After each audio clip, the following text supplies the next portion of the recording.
Goodness sakes. So sorry about all that. This has been a rough run getting started. Sorry that took so long. Thank you, Ezio Triforce. I've never seen that. I've heard the song, but I've never seen the movie. I know what it's from. I have the soundtrack, but I've never seen it otherwise. Hey, Ash, this music. I hope you're liking it. Oh, I always am going to bump the mic at the beginning. It's a thing that's going to happen now, I guess. I need to check really quickly and see if I can be heard decently well. I didn't really make audio changes, I don't think, since the last one, but I just want to make sure. Let's see.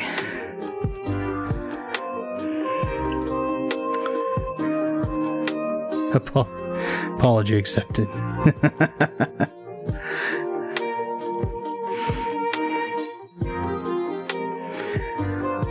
Okay, it seems like I can be heard decently well. You can hear me? Okay.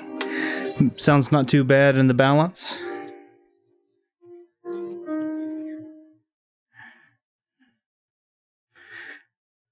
Okay. It's freezing in this room and I have a blanket around me and I feel like a Jedi. Freezing! That is interesting. It is blazing hot over here, but we did get some reprieve with rain, which is weird because we don't usually get nearly as much rain as we've been getting, and now we've been getting like 2 straight months of it. We usually get maybe a cumulative like 2 or 3 days of rain a year. But now this year we've gotten like a month or 2 of it, and it's really nice. But yeah, our temperatures are we went straight from rain to like, we'll go Celsius, like almost 50 degrees Celsius. So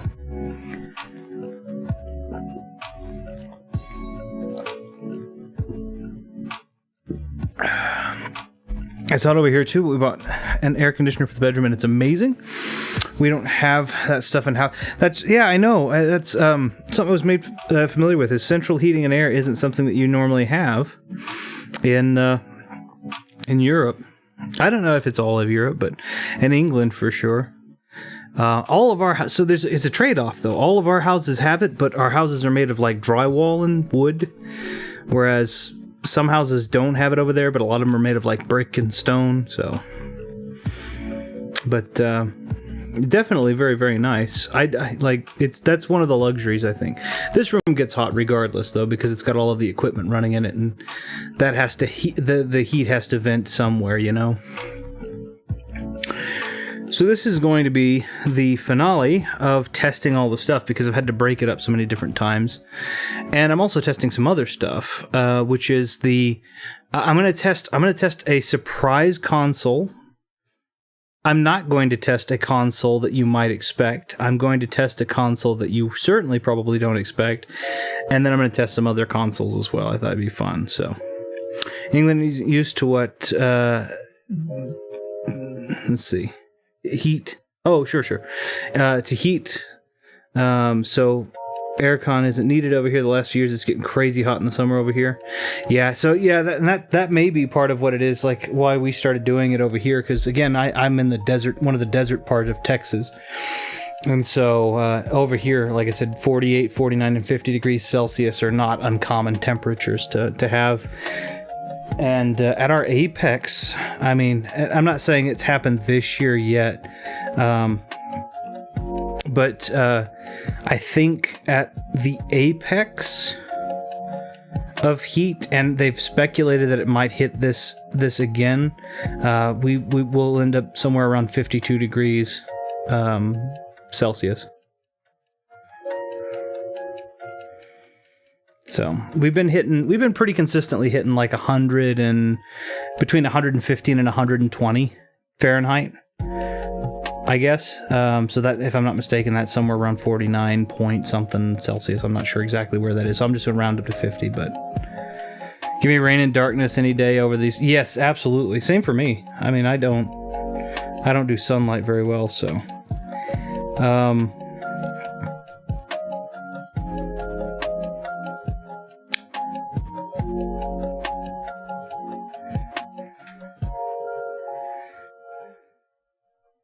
let me do some.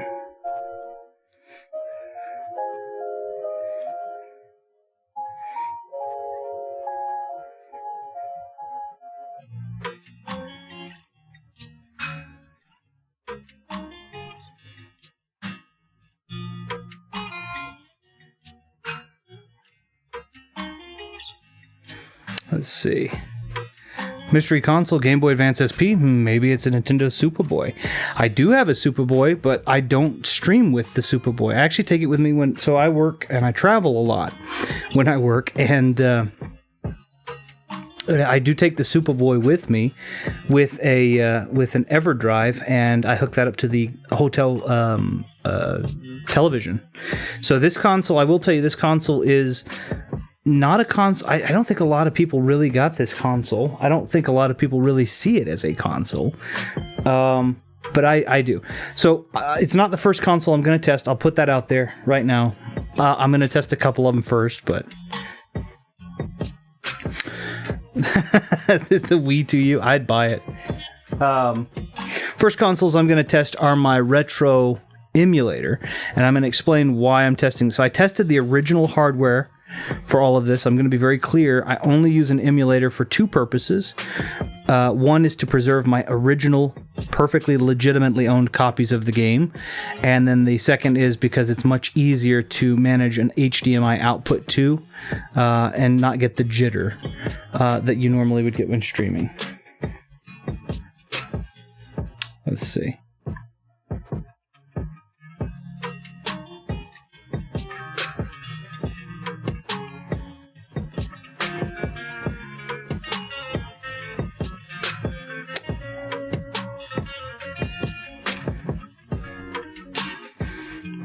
Let's see.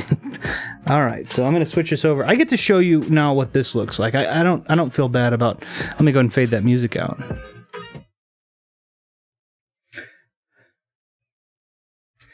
So I know a lot of people use emulators for different purposes. I want to be very clear that almost all of the games, I have a remarkably extensive game collection with the physical games. So the games I'm playing, I own physical copies of those games. I actually do use it as a backup.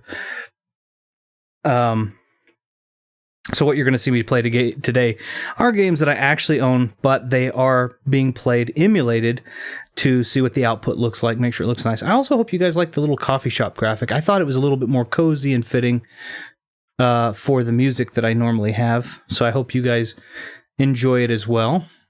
It's not the only graphic I have. I didn't change everything. I do still have the same out screen and the same offline screen, but I like this. I thought it was nice. So, oh, we're not going to play this in 16:9. We're going to play this in 4:3.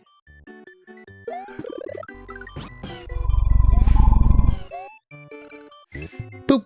Look at that. How neat is that? Hopefully, it's not too off-putting. I'll just test a couple of games with this, if you don't mind. So, like I was saying, this particular one is being emulated, just because, again, everybody owns this game. Everybody's owned this game. I've owned this game for literally over 30 years now. But look at the nice, crisp, clean HD output that we're getting, and I'll show you how I'm doing it. I won't give a tutorial necessarily, but I'll show you how I do it and why I do it and so on and so forth. This game looks cool. What is it? New indie? No. This is. I know you know what this is. I know you know this game. Excuse me. I got the Retron 2 just in case my mini NES and SNES games die. Got a bunch of yard sales for literal dollars and even found a SNES Classic for $2. Those are those finds that I absolutely adore. I've actually been on I'll actually demonstrate some of mine. I've gotten a couple of really good finds recently. What did I get? I got Dokapon Kingdom for the Wii, which is normally a pretty expensive game. I got that one for virtually nothing, and it's complete in box. And then I got Conker's Bad Fur Day complete in box for $25 I think is what I got it for. So those are my recent ones. But again, I've been collecting NES and SNES games and 64 games now for 20 and 30 years. So, you know, some of these games weren't very expensive when I got them originally any which way. It's pretty good. This is the only platform I've ever played, and I truly believe it feels as good, if not better, than Shovel Knight. It's the greatest platformer of all time. I think there's just something really satisfying about this. Now, just to be very clear, even though that this is being played not on its native console, I am actually using... Hey, Yoshi, don't talk to me. I know you want to, but... let's do this. I am playing it on an actual Super Nintendo controller, as in fact the one that comes with the SNES Mini. I have 3 of them, and they all plug into Wii wands, and I'm sure you probably guessed that that's what I'm doing to emulate, is I'm tapping into the Wii U's native ability to emulate the games that they have on their eShop. And I'm using a Wii U specifically to do this, because it's pretty close to 1-to-1 in the emulation, as well as I have an HDMI output on it, natively.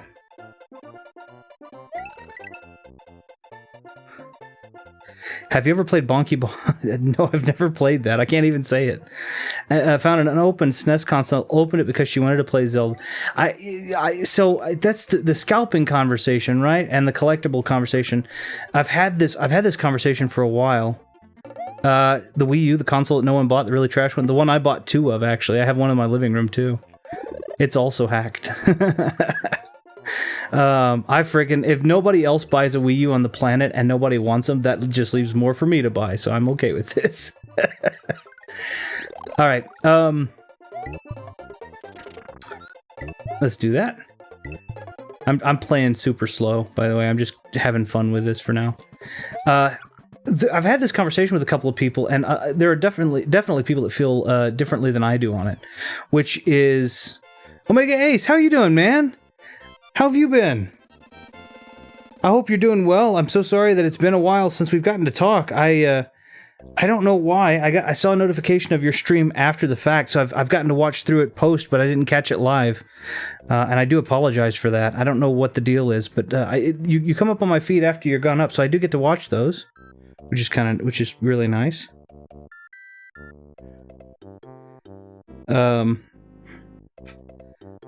Let's see here. Also, hey, it's you. Having pudding. Nice.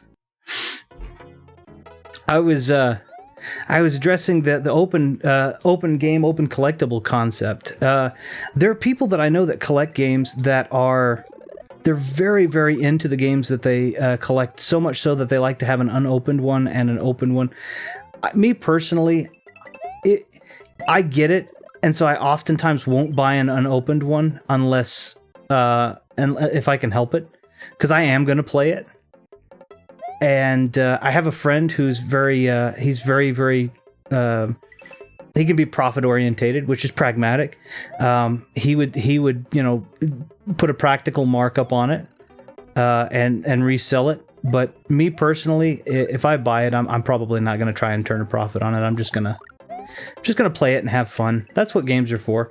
If it is unopened, though, I'll usually leave it, because I know that some collectors just like not to have their stuff opened, and I'll leave it unopened. I want to leave it for somebody else to enjoy in the way that they want to enjoy it. Retro was talking about how he doesn't like supporting developers and likes to emulate video games. He then proceeds to laugh in an evil manner at the thought of not paying them money. That's not true. I am emulating a video game, but I do own this video game in a couple of formats, in fact. Games are fun since I saw someone say that today.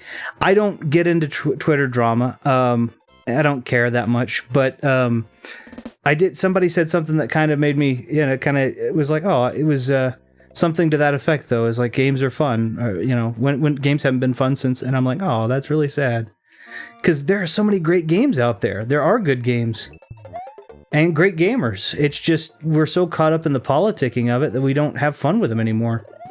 I say we. I still enjoy them, and I know people that do, but the collective group. I support Nintendo. I absolutely do. I've purchased.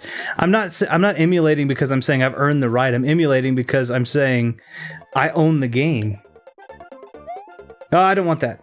Well, son of a gun. Come here, Yoshi. Retro Room saves his drama for his alt account. I try not. I try not to drum up drama. Honestly, I'm not a dramatic person. I like, people are always going to have opinions. Let me, here, just, there. I have so many amazing finds from yard sales, but I keep adding to the collection. Don't ever really think about selling. Yeah, and that's a good way to, do what you want to do, right? If you want to sell, but I don't get upset about it. If somebody opens a brand new one, even if it's like 30, 40, 50 years old, that's okay. If he's going to play it or she's going to play it, let him play it. Let him have fun. But I at the same time, I also get it where if you like to collect that way, and you want to have a new one and you've got an opened one already, then it's like, why, so I get that. Like, just everybody do them and have fun. That's my thing. That's what the whole purpose of the Retro Room is about. That's why it's a room. It's why it's not a person. This is a retro room. It's just a place to all come and have fun and nerd out and be nostalgic and all that kind of good stuff. Yards. I wish we had. I go to pawn shops a bunch, and even they've stopped selling retro. I do have a retro store here, though. I actually get to showcase one of my cool game finds. So.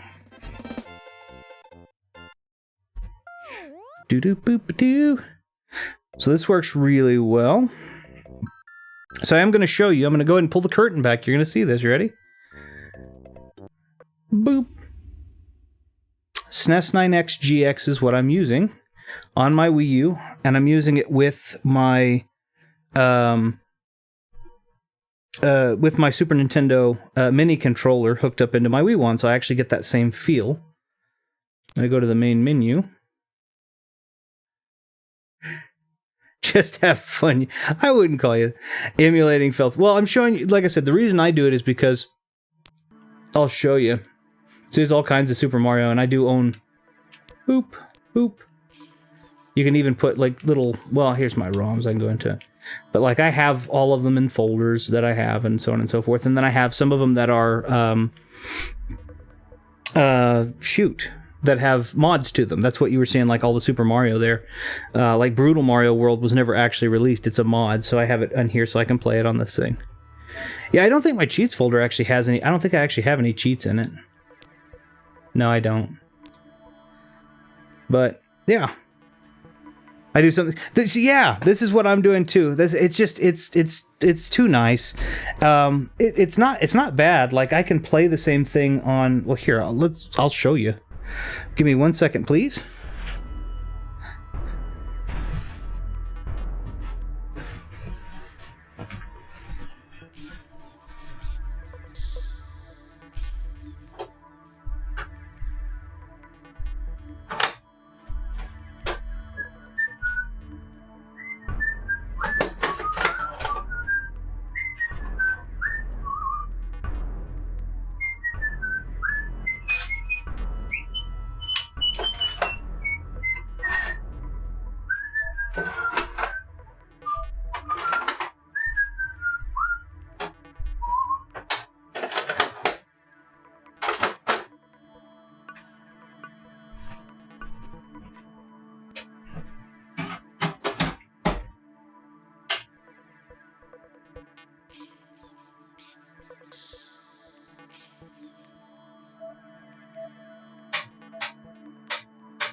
Gotta push all the buttons to make that happen. Good lord.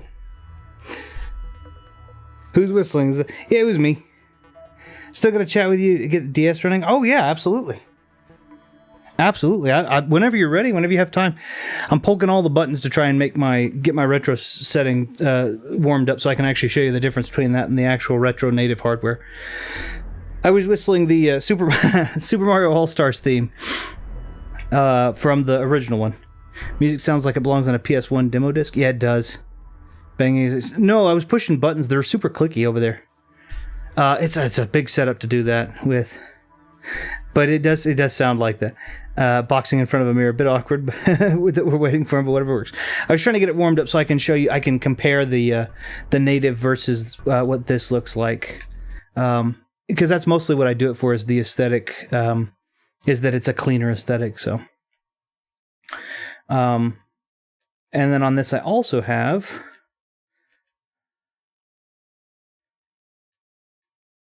I guess I decided I was going to just use Wii Mednifin for it. So, boop. Get ready for VHS movie night. See you guys. Hey, heck yeah. Thank you for stopping in, Ezio. I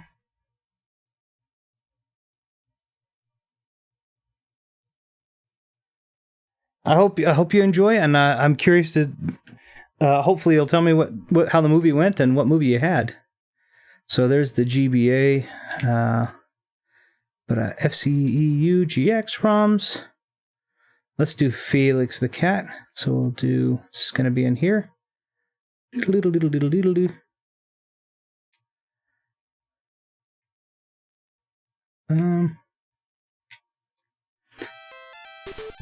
And same basic premise. And I do have a Felix the Cat. Have a good evening, Ezio. I hope you have fun, and I hope the movie is great and movie night goes super well. Oof. So you can see how much clearer this actually comes out, and that's part of what my retro. I'll actually put my retro Felix the Cat in at some point and see if I can't show you what that looks like. But and again, now I'm playing this with. Now I'm playing this with a NES Mini or NES Classic controller.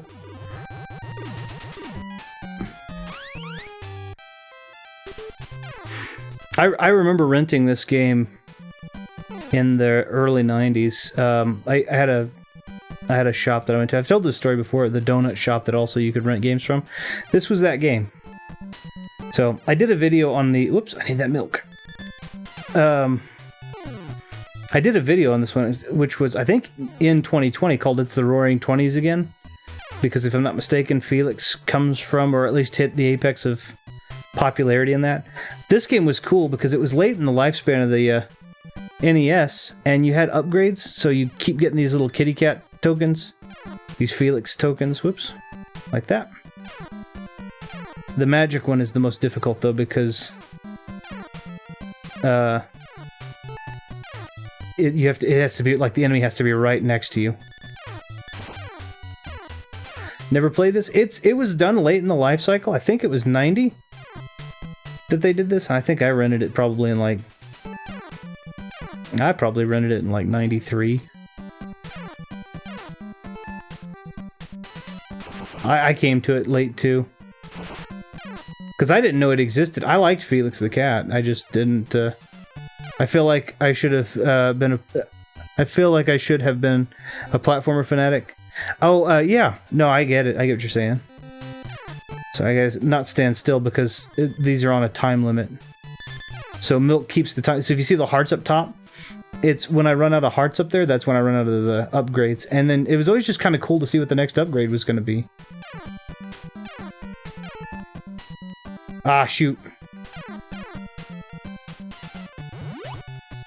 My favorite genre. Platformers are great. Well, there are good platformers. I mean, there are bad platformers, but good platformers for the most part. This is one of them. And then there's your... I think this is the biggest upgrade, is the tank for the land stuff. Well, dang it. You also get... oops. Shoot. You also have water vehicles and flying vehicles. Been waiting on a package all day. Estimated arrive time 10 a.m. to 7 p.m. Been scared to even use the bathroom because they've never. I know it's the worst. But so ours is rough because I don't know why. Where we are out in the middle of nowhere, I had a package that was coming to me, and it was super important. That was the way I was. I was like, I gotta wait. I gotta see what's gonna happen. They're gonna, because they need my signature on this one, and wouldn't you know it, they left it at my door. Even though it said it required a signature, they left it at my door. They did this with 2 other packages. They would do this with 2 other packages that required my signature.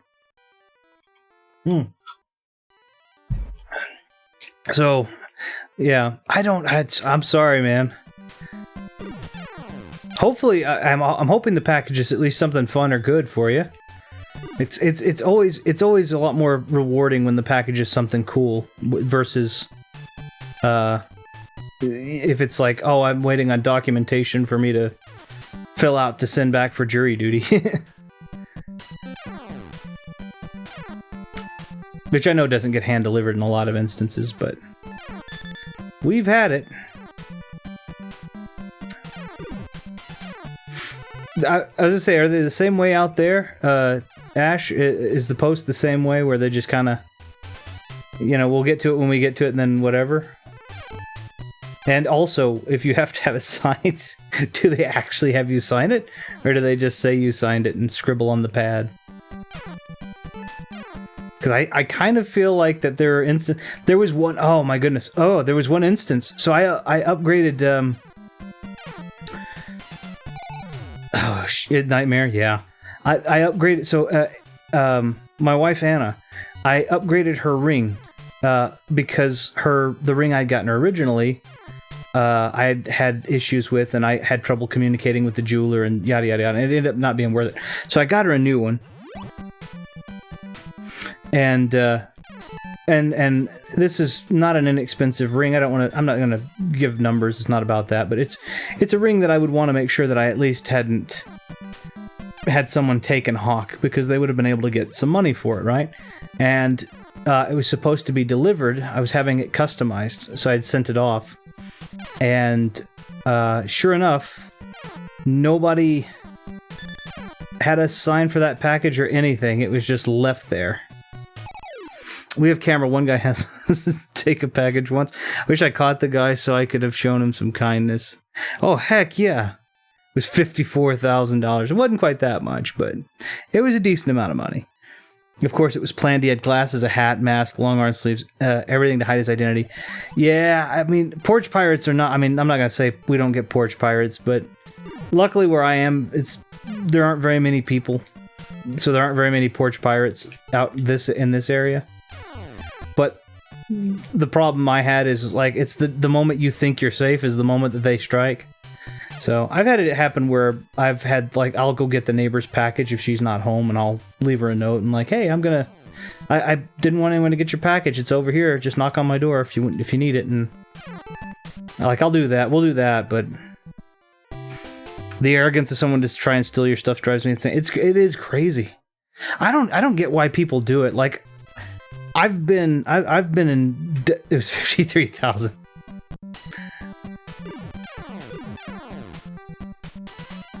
That's horrible. Them leaving the expensive ring out there, or my... luckily we're not, like I said, it's not that bad out here, the porch pirating. Almost fell off. But, yeah, that's kind of our protection, is I'll go get, if like a neighbor's not home or whatever, and they have a package, I'll go get it, and then stick a note on their door and say, hey, I've got your package. If you, whenever you're ready, you can come over and pick it up at my place, That's kind of the easiest way, at least, to not have somebody steal your stuff, I guess. It's harder to do that in bigger areas, though, because fewer people seem to care, in my opinion.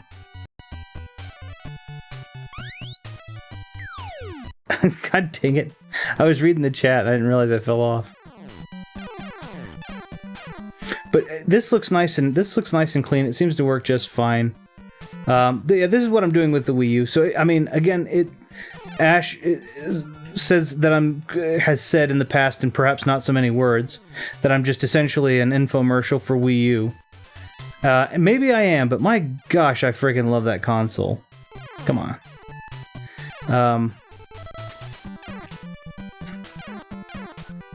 I think we have a good feel of this. I think this is probably... That should be enough to get me the next upgrade, too. It should... I think we're good here. I think we're good on that, so... but, yeah, you can basically do this, and then what I've done... I'll see if this works. I'm gonna go to... load game. And I will go... My Wii U is still hooked up to the main TV. I bought a second one. I didn't actually buy it. I traded... I had something that the guy...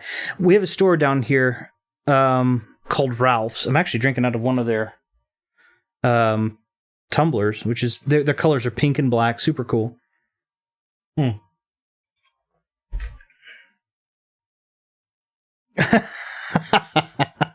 Thanks, Ash.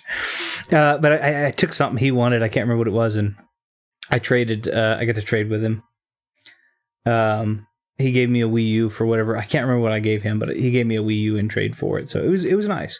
So I have one in the living room, and then I have one back here in the retro room, and they're both modded like this. Yeah, he gets a little aggressive there, but you know, it's all good. I'm just messing around with you, Ash. It's all good. The other one was Evil Ash. It was Ash of the Evil Dead. I think it's just in... No, it's not in that one. Where is it? DCIM, FC... It's not that one, it's not that one, it's not that one. Not MAME. Yes, sir. Oh, here it is. VBag X. Oop. ROMs. Oh, so yeah, immediately that's what I was thinking. Sorry. I mean, you know, it's such a freaking... Bruce Campbell's amazing. I'll just throw that out there. This also lets me run the Game Boy ROMs as well, which are really nice. We'll do a not...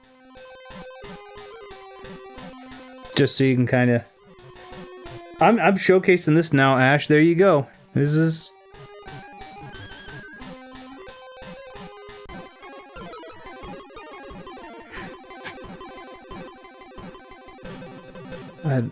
Well, okay.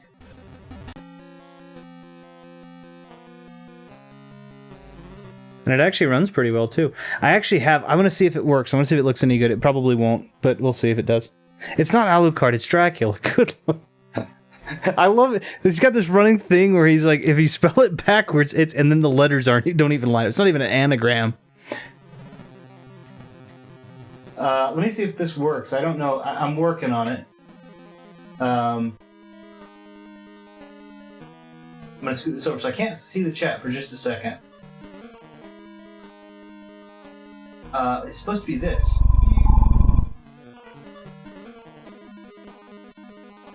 Oh, kind of. It's not quite right, but this is the idea. Very, very, very bright. To have our own little kind of handheld where you can see everything.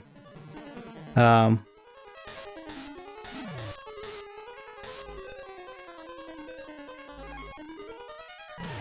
you can kind of see what we were going for.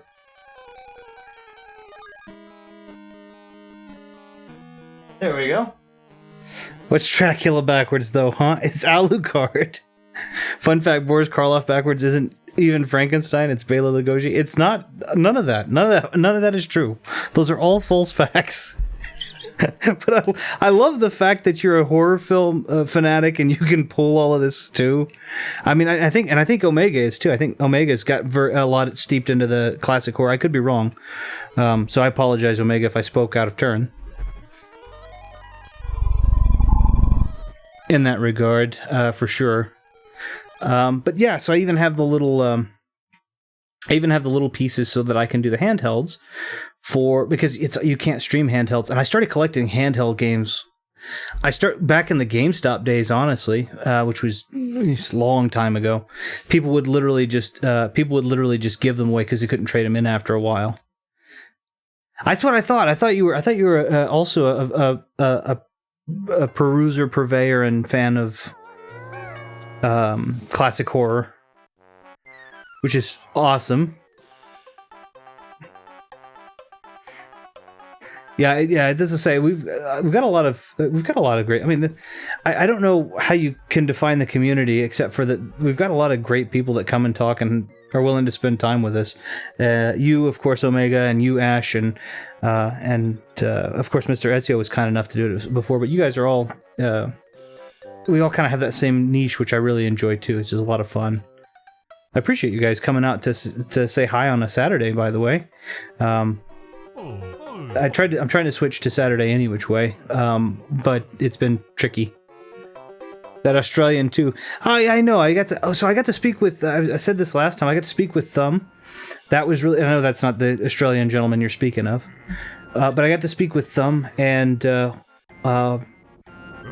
that was a lot of fun. Got to go see. He actually did some speed running, some just kind of practicing, which was nice. I wasn't getting his notifications for some reason, so I did fix that. But yeah, he was doing some speed running. It was really good. I'm supposed to watch Nosferatu in the next few days as a research for a video. Oh, that's cool. Vidi actually tried to visit me this week. Rest in peace, Vidi. Yeah, he reached out last time. He was saying he was in Europe and he was having a recovery. He was super tired. I imagine so. Crossing the equator is never easy. I'm curious, Omega. Do you mind my asking? What research for a video? What do you mind if I ask what you got cooking? Or are you still keeping that well under wraps? If so, that's perfectly okay. I get it.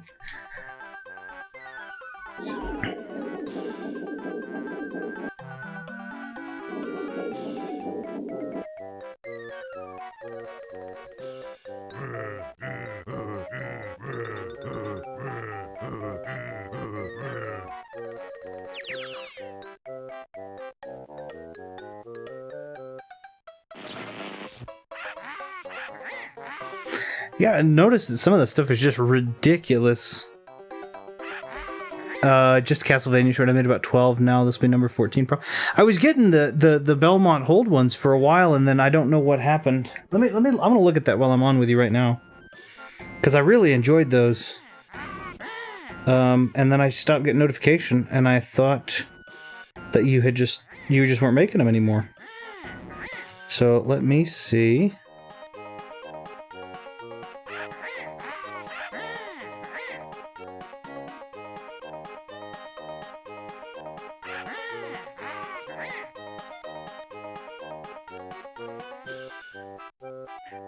Oh!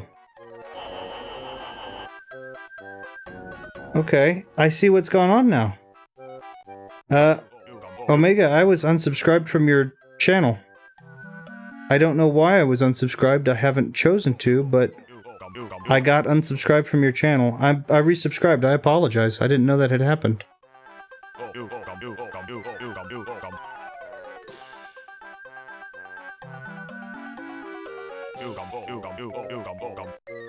That explains why I wasn't getting... Oh, and you've been playing Bloodstone! I didn't get the notification. I got the notification for Zelda.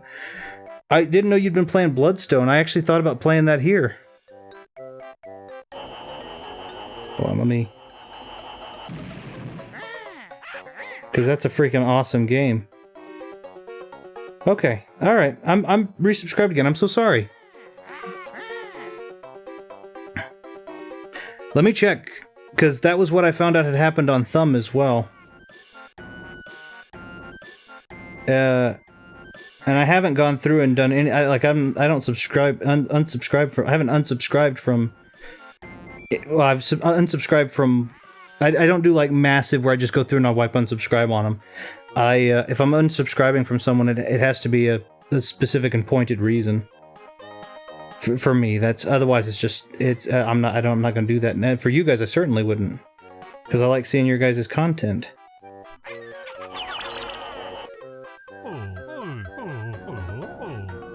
Let's see. I'll post the playlist. Oh, thank you. Hold on, I'm gonna go ahead and snap that really quick because.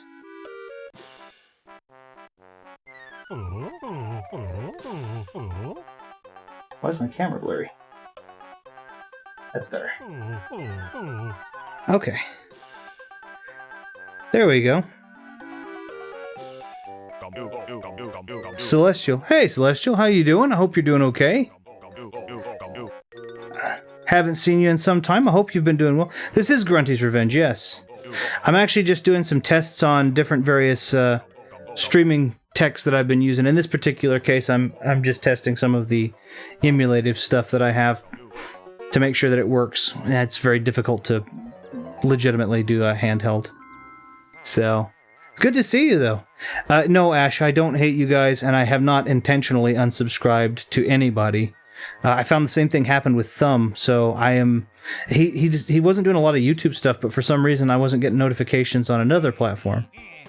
So, just so you know, I've gotten that remedied. I'm so sorry about that. I don't understand why that happens. Like, I don't understand why you get... Why sometimes you... I don't care. Like, I don't care if people are subscribed to me or not, but... at the same time, if it's someone wanting to hang out, I want to make sure that they're at least getting... They at least know that my stuff's coming up. I don't remember the entirety of this story. I've only played it a couple of times.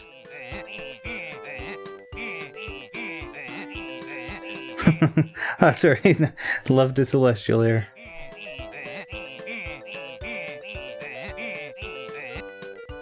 Good God. Okay. You gotta love that they actually use the same spiral mountain. Oh, by the way, can I say the thing? Ash, can I make mention of your a recent like on a post? Can I make that? Clanker's Cavern tentacles get me again. Is that okay? That's not my news to share, so if it's not okay, I'm not gonna share. That's at the Gingernator statue.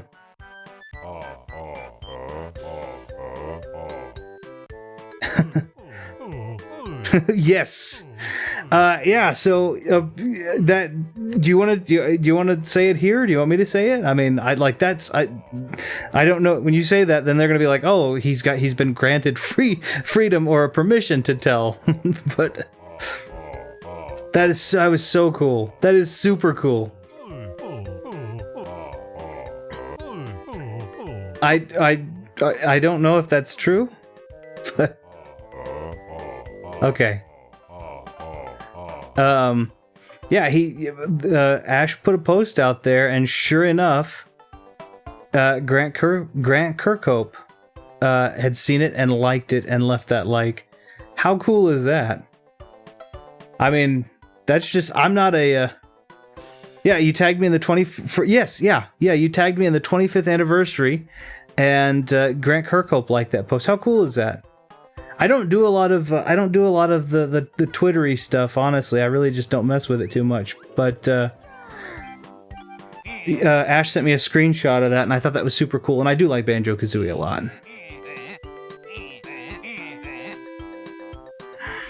Yeah, how neat is that? As I told him, I said, you're gonna have the holy trinity of game composers coming up to you soon enough.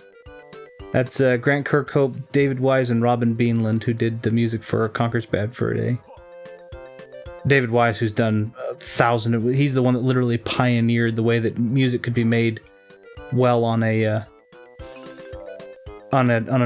system that has limitations far beyond, like, he was writing...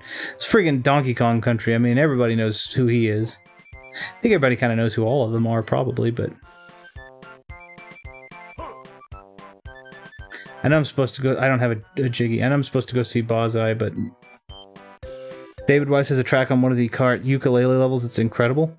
I'll need to go check that out. I've listened to the music, and I remember enjoying the music, but I don't know if I know what all happened with them. Me and Grant are friends. I know they are by their music, at least. Yeah. Yes. Yeah, I mean, just super cool. Okay, well, that seems to be doing what it's supposed to do, so I'm going to go ahead and switch over. We'll go ahead and get out of this altogether. Let's just for the fun of it. Why not? We already did... We'll do a color. One of the games that I played the most with color was this absolute tragedy of a game. But I played the heck out of it because... Let's see. This one. This is not a good game, by the way. Bye, Banjo. I'm only 6 subs shy of 900. Thanks, Retro Room. Oh, hold on. I will,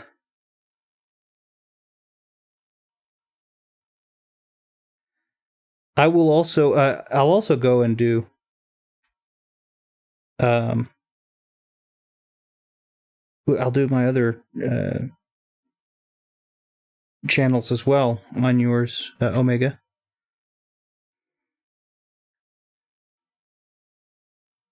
Why is there no noise?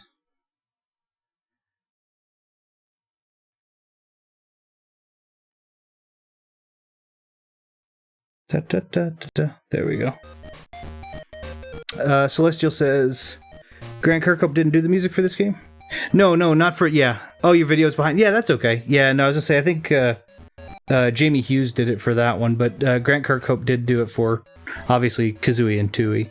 See you in 25 years when Xbox remembers your existence.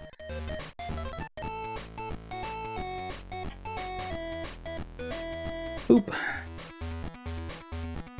So this is not a good game at all. And I'm pretty sure you can see. And I could never figure out what to do with this. But here's what you do. Let's see if I can... It's supposed to be your laser. Okay. You have to hit it at the right moment. Catch the airplane, then fly this way. And I'm not going to go... You can go out the window right away, but I'm not going to do that. I know. Yeah, Omega, I'm sorry. I'm gonna go. I'll make sure I have my other channel because I have a couple of other channels that I'm obviously you know some of them I'm working on. I'll also do it on those too because I want to make sure I'm getting notifications and I don't want me to have one channel and that channel unsubscribe and get unsubscribed automatically and then all of a sudden I have no idea what's going on. So there is fall damage on this too. So if that's no, it's not that many.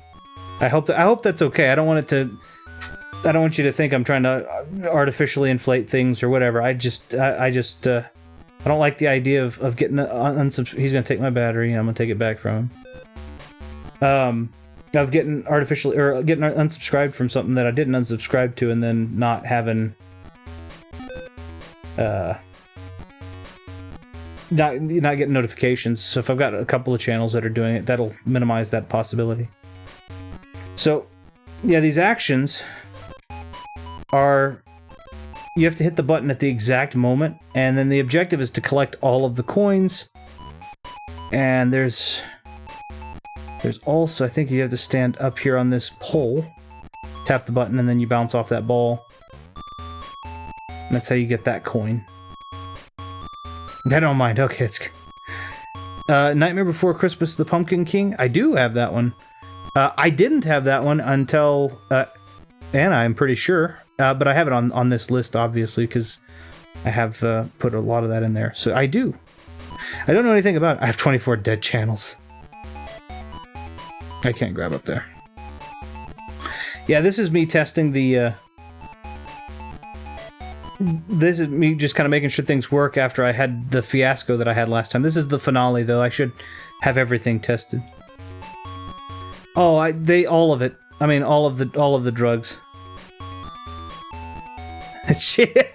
With the gigantic... It's because of the chin. He's like, nah, I have no idea what happened. I swear, I don't want to be on the talk show. Okay, so I didn't get all the coins, because that's what when you get all of them, you get a coupon. Andy's Momo says...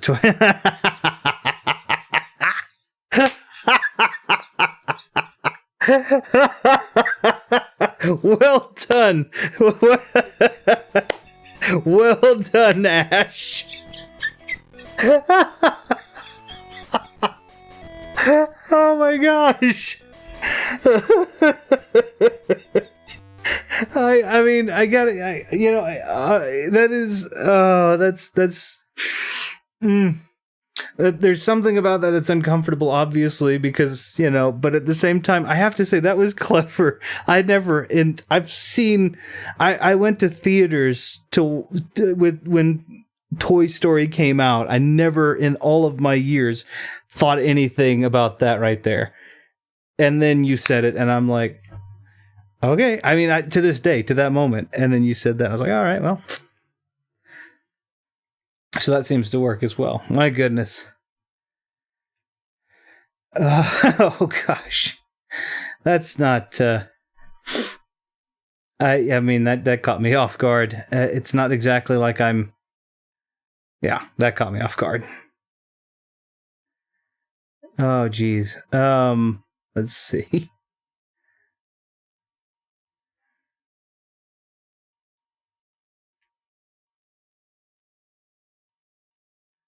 Maybe I haven't. Maybe I haven't put it on here.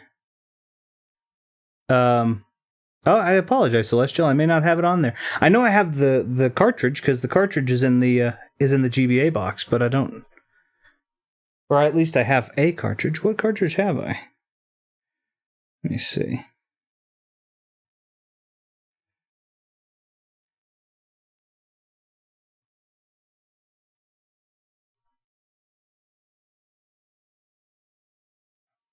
Maybe I have it on there.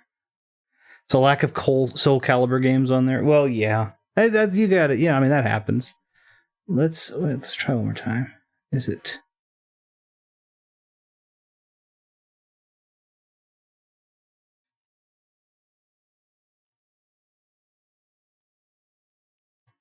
Maybe I don't. Maybe I don't have it on there. I apologize. I thought I do. I know I have the. I know I have the game. Like I said, my wife's a big fan of Nightmare Before Christmas, but I guess I hadn't put it on here yet. So I apologize. All right, I'm gonna go ahead and go out, and then we'll check the last little. We'll go ahead and go to the HD stuff. Just so you can see, there's also one for. Oh, there's my SU. There's also one for Genesis, just in case. I wanted to play Genesis. So let me get... This is going to go back to the Wii side, so let's go back to the Wii side of it, and we'll try a Wii game real quick. So permit me just a moment. There may be a Wii game already in it. If not, I'll put something fun in it real quick. I think it's pronounced Mega Drive, thank you. Well, technically, when you think about it, Genesis came first. I mean, isn't that what Genesis means? Let's see. Let's see what I have on here. So these are the games that I have that are just uploaded on there from the actual eShop. And then there are also like other folders and such. It's Pokemon Battle Revolution. I don't know what to do with that. Let me go ahead and get it over to 16:9 aspect ratio. Oop. There we go. Let me pop in a game that I have a little bit more familiarity with, if I may. Some of us come first off, and we're still winners. At least that's what my girl says. Good lord. One moment, please. I'm going to pop another game in.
There we go.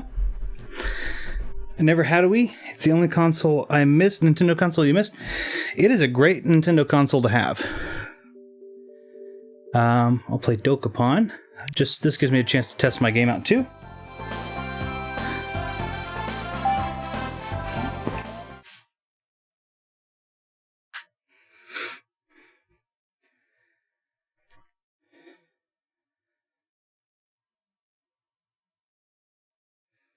This is, yeah, so I've had Dokapon. I bought Dokapon for the first time back when it came out, but I actually got it. I got the box and manual for it, and I had a buddy that I guess misunderstood or whatever. He was like, I'll just give you the whole thing. And so he gave me that. So this was another copy of Dokapon. And so I'm going to, I want to test it out, make sure it works okay. Huge thank you to about 600 Ewoks That sounds really great. I love the fact that your name is that. But anyway, if you've ever seen him on the channel, about 600 Ewoks. He's a friend of mine. Works at a place close to me, and was able to help me out with the getting the complete box. As a matter of fact, I'd gone in that day to talk about it, and I saw Dokapon Kingdom, and yeah, it's his name. It's really great. I know his real name, but I don't know if he'd want me to give it, so I'll be very polite. But hold on, let's see if this is so. Oh no, you're good. You're good. You have other? Yes, I have all kinds of friends. I don't have all kinds of friends. I kind of keep a decently tight circle, but with you guys among them, of course. But yes. But anyway, he helped me get situated. And I'd walked into their shop and seen... I walked into their shop and had seen that they had a Dokapon Kingdom, and I said, oh, it'd really be cool if you had it had the spine on it. I was like, oh, it'd really be cool if you had the case, because I've been looking for a case, one complete in box for a long time. And he's like, yeah, man, I'm sorry. Pulls it out, shows that it's a made case from the store. And I'm like, I really appreciate it. I have the game already. I think I want to try and hold out and just get it, with the case and book, the actual case and book. He's like, okay, well, you already have the disc, you don't need it. And then I left, and he said, he texts me, and I mean, literally maybe 15 minutes after I left, he texts me, and he's like, hey, you'll never guess what just walked in the door. Sends me a picture of this, and he sends me this, and when he sends it to me, it's a perfectly pristine Dokapon Kingdom, all said and done, in the box and everything. It was really, really nice. So...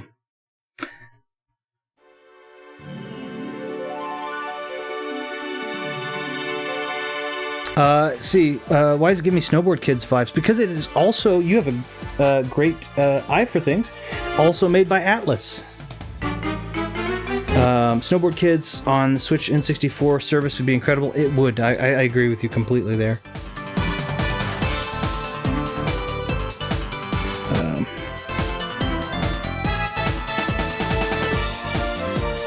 So, we'll do this.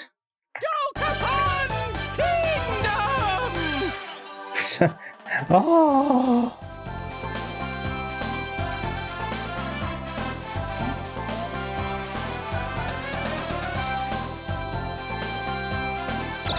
Okay. There we go. So this is actually really, really, really cool.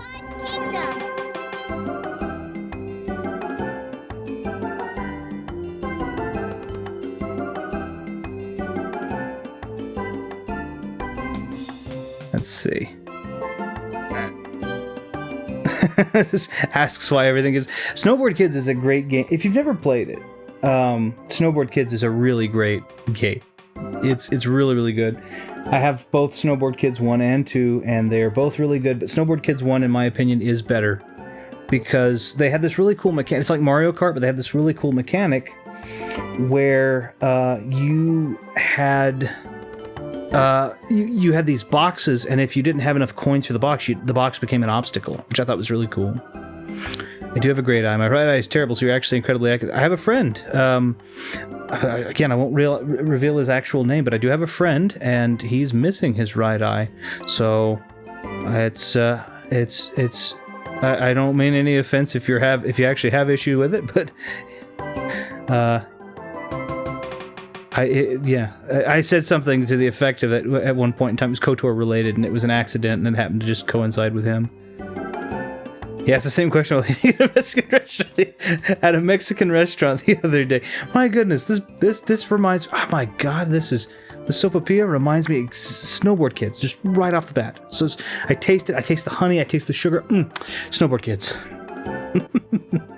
Retro plays KOTOR. Me. This looks like Snowboard Kids. Yeah, I mean, could be. Watching Fight Club. Have you? You're friends with Sagat? Nice. I'll just do for like I said, this is a test. We'll just do story mode. How many people are playing today? I'll do 1 versus the CPU. I'll test out. Maybe I'll test out some of the games I haven't really tested in a while. So you guys might actually get to see some of, if you're okay with it. It's not me attempting to flex for certain, but you'll get to see some of my rarer games because I don't bring my rarer games in and out as frequently because I don't want to scratch them up because they get expensive. This is not a ridiculously expensive game anymore. This used to be like a couple $100 in box. I think now you can probably get it for between 60 and 90. I think that's what the current going rate for this guy is. So it's decently expensive still, but it's not ridiculous anymore. But you can actually name it. You can choose your. That's uncomfortable. This right here, the lady being kind of chibi and then having that few clothes is uncomfortable for me. I have a copy of this. Wait, hold on. If you're gonna flex, just flex. It's not me flex. I don't have any Grail games or anything like that, but I have some rarer ones, I guess. I appreciate it.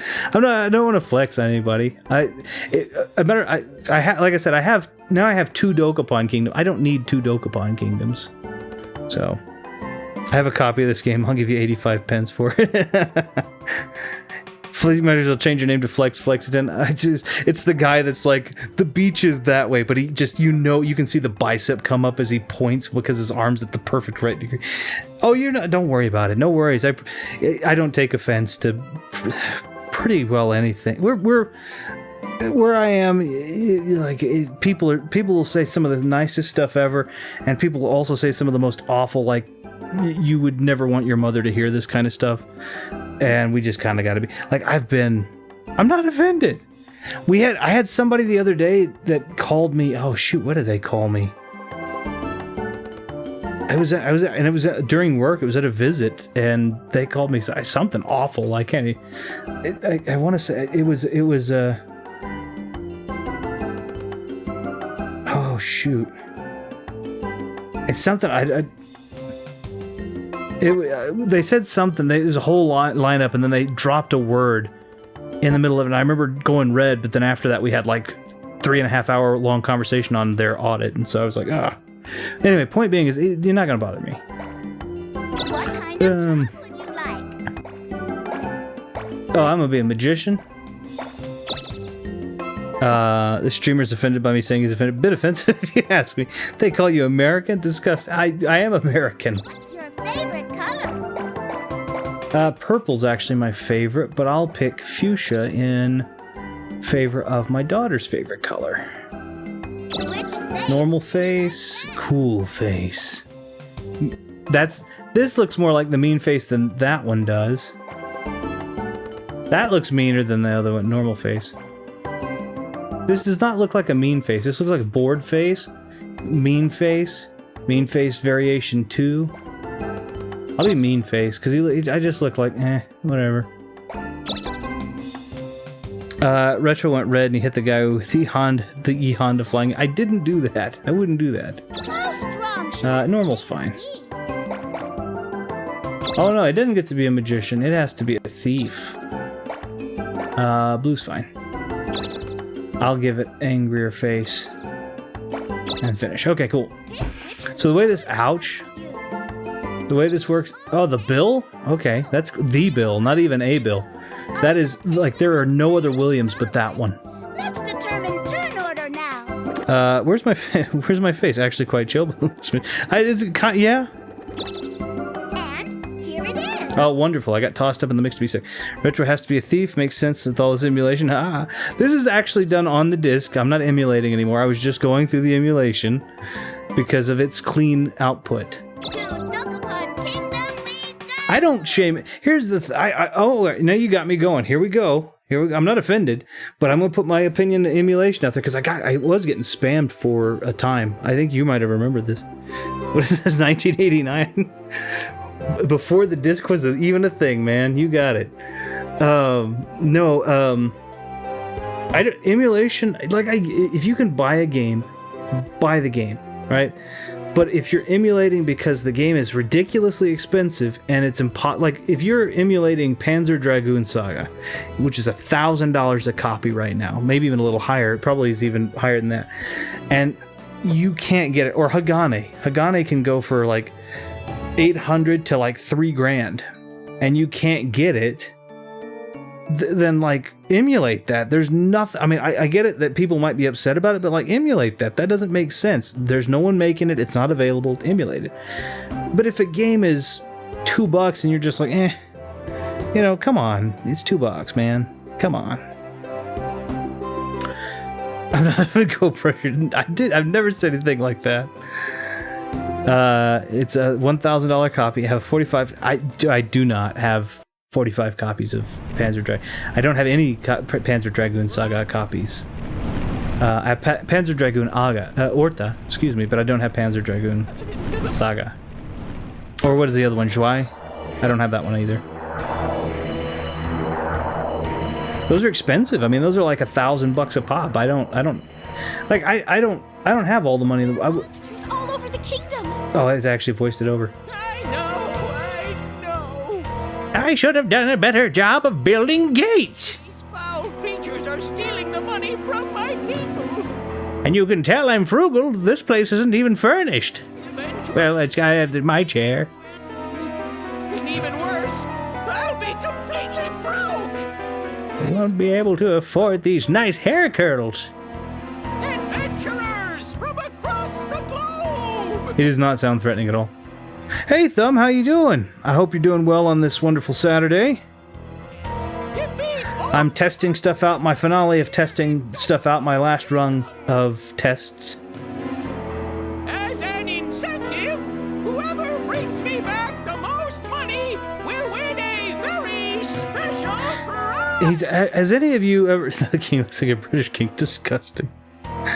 And a Princess Penny in marriage. But you'll have to wait. That's all right, dear. Of course, Father. If it's for the kingdom, I must agree. I am Dokapon royalty after all. Oh, Penny, you are such a loyal daughter. Furthermore, whoever wins Princess Penny will be the next king of Dokapon. But you've got a long way to go before I give up the throne. Adventurers! Okay. So that's the story. Adventurers! Welcome! He's going to give his daughter for marriage. He's not going to marry her. Okay, I'm going to skip through all of this because I'm just going to show you. My gosh. The prologue and everything. Good lord. Oh, yeah, number one! So this is a board game in the vein of Mario Party, but if I'm not mistaken, too much marriage is happening these days. I say, it's not a bad. That's not a bad thing. Fun to throw out there during a heated argument, man. I don't give a thumb. Yeah, that is a really nice piece to leave. They're like, well, what would you have given? Then it becomes a bartering session.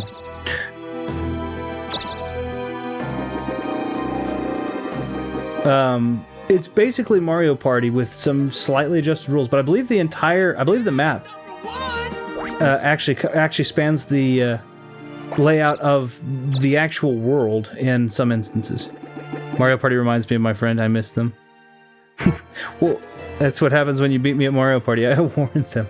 They're gone now. This can be even a little bit more contentious in my opinion, in some ways, because I don't know if I'll get to demonstrate it. I'm not going to play a full round here. At some point I'd like to, but this is just for test purposes. Yeah! In your face, everyone else I rule. What a jerk. He's just cocky. You can, like, let's say he and I battle. It's Rochambeau rules, right? Rock, paper, scissors. If you lose, or if you win, either way, the loser can get their head shaved into like a friar style haircut, and stays on your character until you can afford to fix it. And This sucks!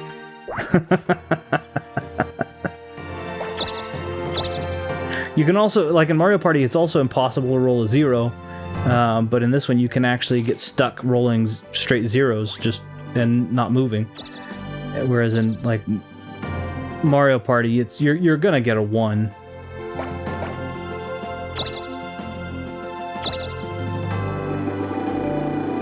Pickpocket would be nice. Well, son of a gun.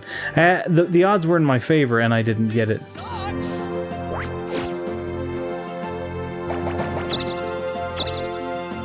Okay, so I don't know how in the world he did that, but okay. So if I can roll a 5, I can go into... I roll zeros all the time. Oh, that's sad. I'm sorry. Dang it. Yeah, we'll move here. He can't come get me now unless he rolls a 6 or 7. Yeah, shield. Thank you. The leather one, not the wooden one. I don't know if you... you said that and I was like, oh, that's so sad. The D&D games. I don't know if any of you guys are D&D fanatics, but D&D games are fun. And I've done D&D for a while now. And man, I gotta say, that was a ton of fun. Okay, I get to fight him. I might not win though. Just throwing that out there. I'm gonna try to win, but I may not. Give me that stool brew. Nope, I got invigorate. Dang it! Do we get to fight? Can we fight? No way! Look how little my guy got. He's adorable. Oh wait, how did he go up? Oh, you son of a gun! How did he get to go up? So this is what the battles look like. This isn't me battling though. That's the kobold, by the way.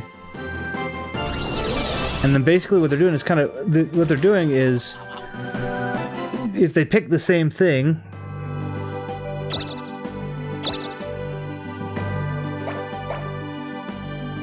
I'm gonna go up here. I'll probably have to fight someone.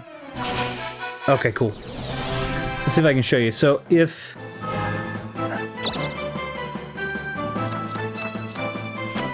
Yay, okay. So I get to choose attack, strike, or charge, and then if he chooses the corresponding thing that I choose, then he'll win. So if he picked counter, now see, so I'll get him. If he picked counter, then he would have won that. Or that he would have counterattacked me, and I would have probably lost. And then that's the battle of that, and I get to take whatever money goes from that. So now we've gone through a week of rolls at the end of this, and this is how much money we made. When you start getting towns and stuff, it's, you know, so it's kind of like Monopoly meets Mario Party meets, you know, it's a lot of stuff.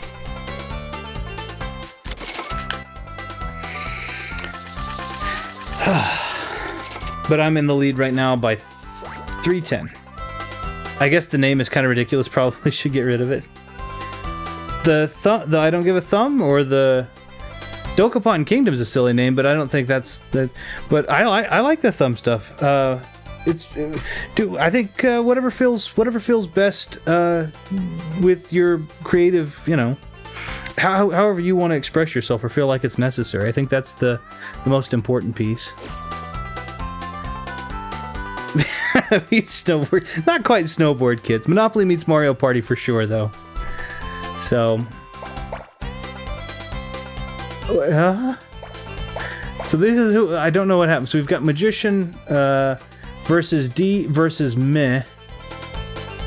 And then we've got Lord Tank versus Cassidy versus Butthead. And then we got a new file. I'm going to save a new file. I don't know where those save games have come from, but okay, that's funny. The Magician one's probably me, but the Butthead one, I don't know.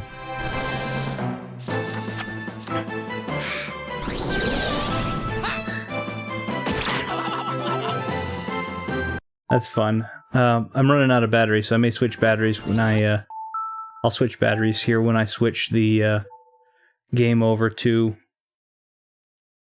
Wii U game. Jeez.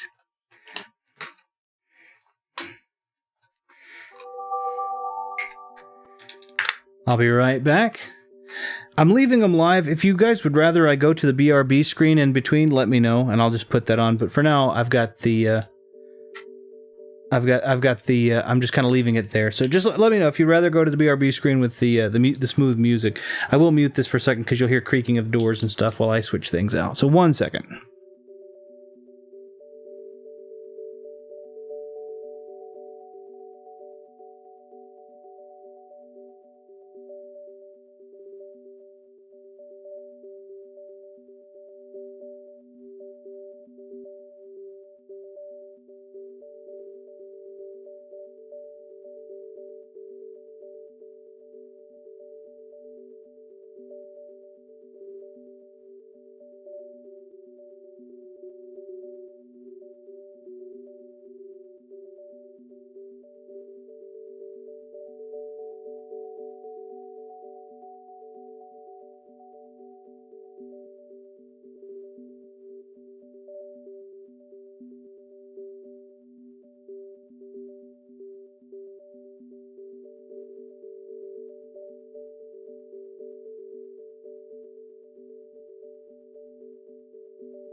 There we go. Got to switch it back real quick because I guess the HDMI switcher switches automatically.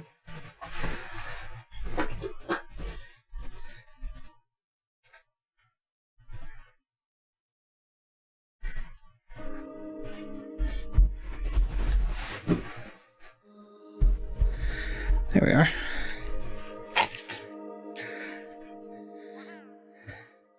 Tried to be as quick as I could.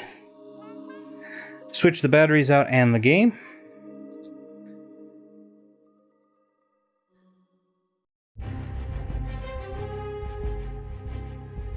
So hopefully it wasn't too bad, too long of a wait. Real quick like.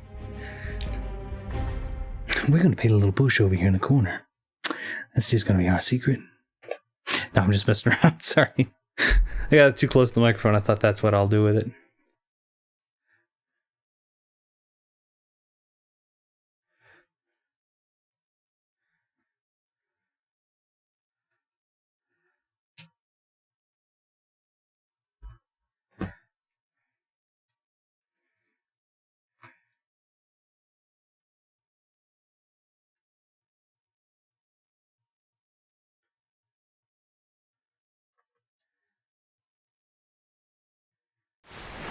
Oh, good lord. Okay, there we go.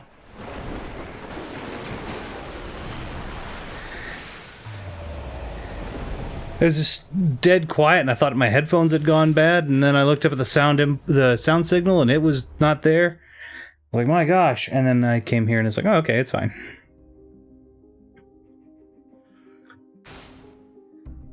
All right. About time we got some quality on here.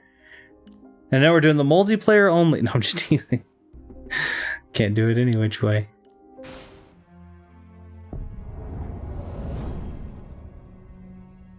Ajax 1 approaching target. Range 2 kilometers. They see us. You can definitely see that this still, even though I mean it's Wii U, it still definitely had some of that late PS2, early PS3 era feel to it to me. Hard to understand sitting in an air conditioned. Graphically, this part right here feels very Metal Gear Solid 3 to me. Payload away. Like graphically speaking. Which is weird because there were games on there that I felt like were graphically superior, like Bayonetta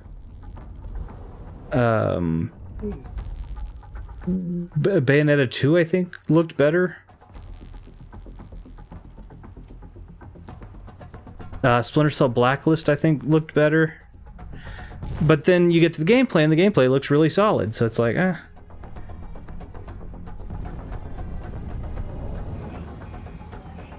Shit.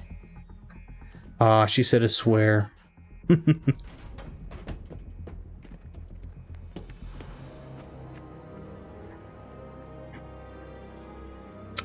That's right. We've hijacked the Aurora Borealis. If you want it back, you're going to have to beg. Also, we moved it to Vegas for no good reason. That's not how that works. I never do that. Offended. Welcome to Cuba. Probably the swankiest cell you'll ever see. All this violence and shooting, you're like, oh my goodness, what are we talking about? But if you go down into this vault that can never be opened, except for when it gets opened,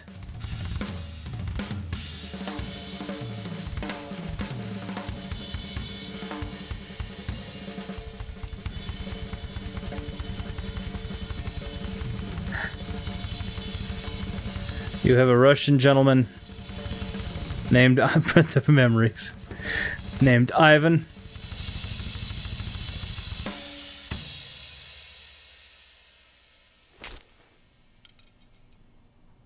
Something bothering you, Ivan? The prison's been on emergency power.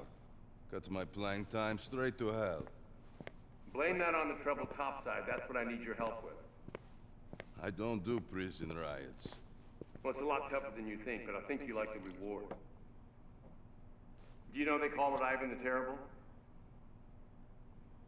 How the hell did you get your hands on that? I like to keep you motivated, my friend. But I must warn you, most of the prison guards are wild from the cell block.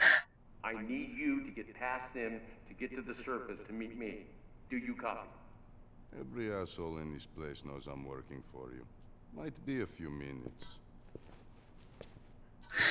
Take me a minute to get up there. I break. It's fine. Ivan is cool, by the way. Ivan's super cool. Swanky. Look at me. Like, what?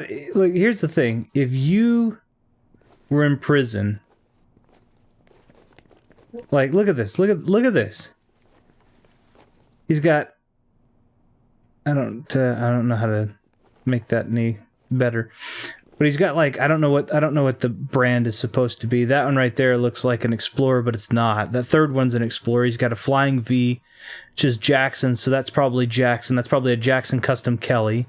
Oh, that's not a Jackson because those are rounded edges, so that's a Gibson, but the headstock doesn't match. This, however, that Explorer is the sharpened edges, so that's a Jackson Custom Kelly. I have no. That looks like a Washburn to me. Then you've got. Down at the bottom, that's an SG. That's a Gibson SG. That's a Les Paul. And then that guy down there in the bottom right-hand corner, that is a very, very rough approximation of a BC Rich War Beast. TWOBTO. Yeah, this top one on the left is the only one I can't seem to figure out what the heck that's supposed to be. Nice SG2. Yeah, heck yeah. With a drum kit. Guy reminds me of Vin Diesel with better acting. Yeah. He's cool. Ivan's cool. But then he's got all that set up. He's got I guess that's where he gets his food and stuff. And then there's the lavatory, but Doesn't really make a difference. Like, no one like spying on him, but I doubt they're spying in there. So it's more privacy. He's got a punching bag for workout. He's got those. I don't know what it is. Nice couch, wall hanging. I mean, like, this is awesome. Keep your war beast in your pants. It's not that, I promise. I wasn't a dirty joke. Oh, and then he's got a flat out loot just sitting there. Cool. That's not a loot. That is a loot, but he's got a shamisen pick. I don't know why. Maybe that's a shamisen. That looks like a loot, though, with a bent back headstock. Shamisens are long. Has a right warp. It's a guitar. This is a Russian make. They were only for a Russian item from that. You get no. This is. I promise. I'm being genuine. That's what those are. I will help Ivan. Legendary prisoner in my ass. Those stories are bullshit, man. That dude don't look like bullshit to me. The fuck? I'm doing him myself.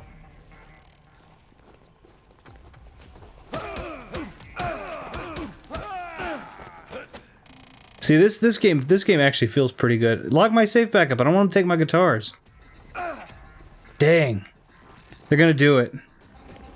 That's a right war beast on him. No euphemism. I didn't make it.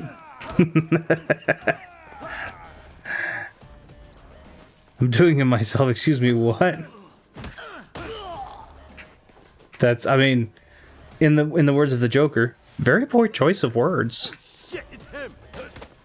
They don't even know who I am. They just know it's me, and that's dangerous enough. Uh-oh. Bring it on.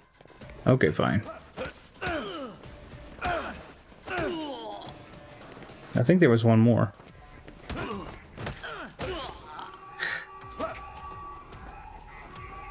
Yeah, have you ever noticed that? And I don't understand why. Like, why is it that when you always have the big tough guy, it's got to be the Russian? Like, even back in... and Ivan, for that matter, right? Oh, okay, I see. I wasn't paying attention.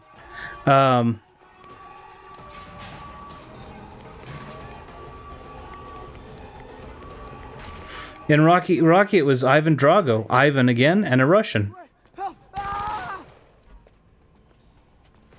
Why is it always got to be... Why is it always the Russian that's the big guy? Bring it on.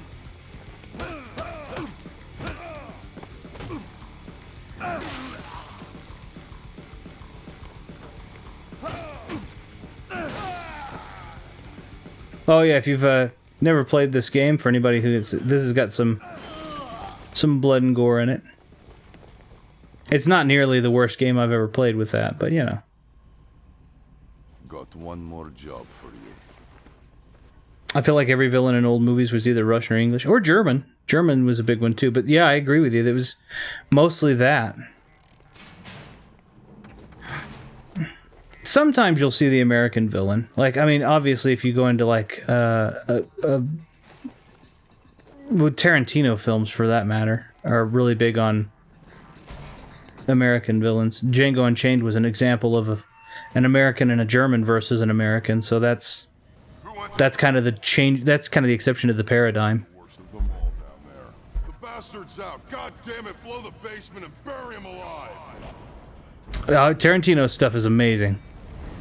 Undoubtedly. I also love that they had to pitch shift that guy to get the voice right. Can't believe it. Love.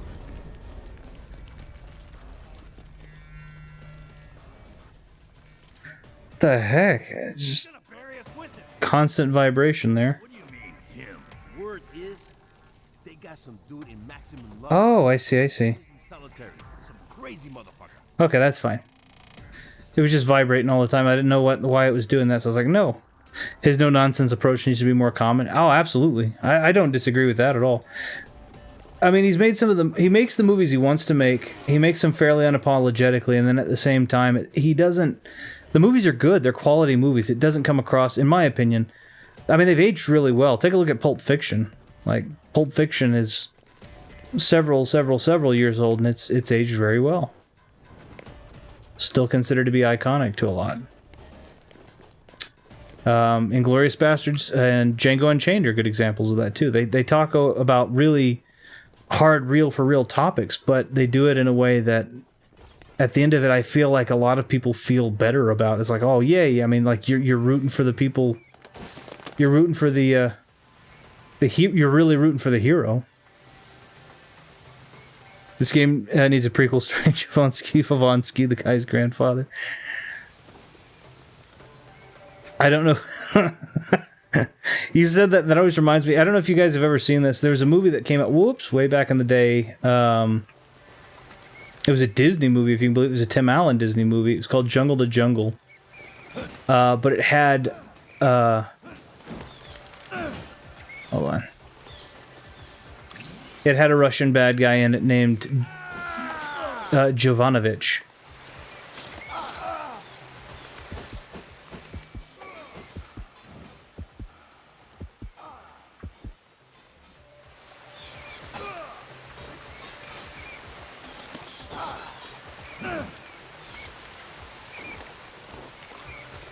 Okay, fine. Well, you can stay down there. I'm fine. I'll let the bats have you. That movie is terrible. It is awful. But they had the big Russian mafia stereotype in it, and his name was Jovanovich. That movie was absolutely awful. Hold on, let me stop real quick and make sure I get this. Did you ever play the Deadpool PS3 360 game? I do. I have it for Xbox One, actually. They did a remaster, which wasn't very good until like patches and patches later for no reason.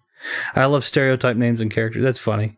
Why are you bringing up that movie? Oh, because of the Russian bad... Yeah, okay, yeah. The Russian bad guy, the big, bold Russian bad guy, whose name, he said Javonsky, which made me think Jovanovich. That's why. I want to get it on 4K.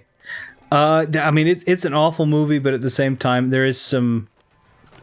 I don't know, there's some charm to some of those old movies. Like, they didn't try as hard for sure, but like...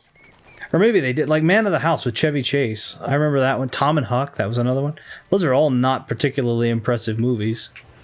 I mean, now that we're on that topic for just a minute, but there's something kind of fun about it. So I get it. I think it would be a cool collection to have, is those old cheesy movies all in like Blu-ray or HD DVD. Worked up. I was told that the last time we had a riot, that dude from the basement capped every mad dog who was out of his cage. This guy is thing like I have, but they come much faster at me. Oh, jeez, give me a rifle.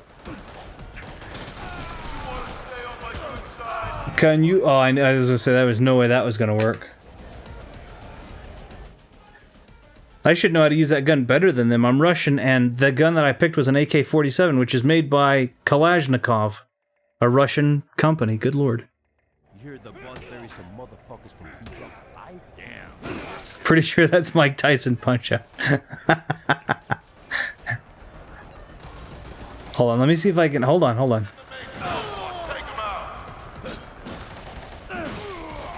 Okay, hold on. Where did the rifles go? Did I just disintegrate them with my power? Alright, fine.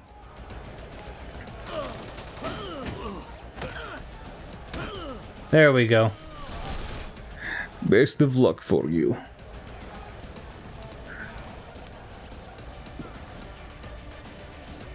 I want to make a fighting game that features the most stereotypes of every nation. Yes, Thumb, you're spot on. That's exactly what Mike Tyson's... They had... the arcade version, they had Pizza Pasta. Soda Popinski is the Russian one.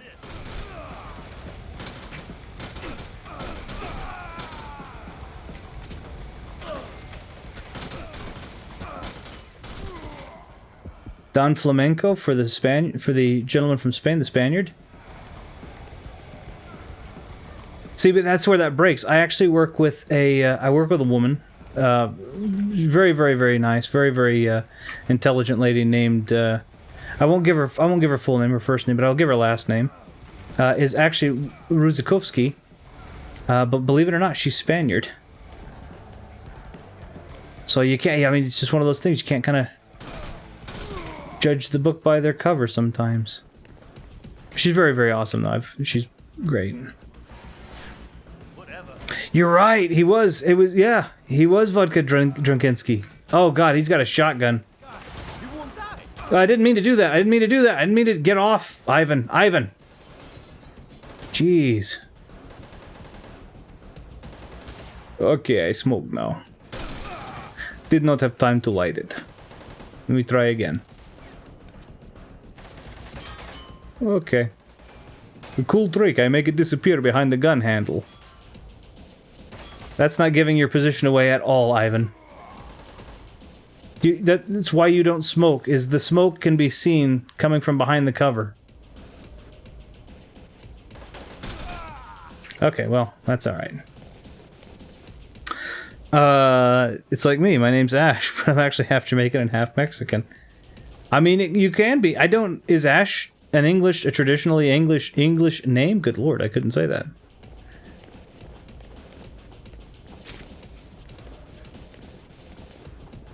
I mean, my name's Germanic, for whatever that means. I know what it means, but like, as much as the term Germanic means anything anymore, which is not much.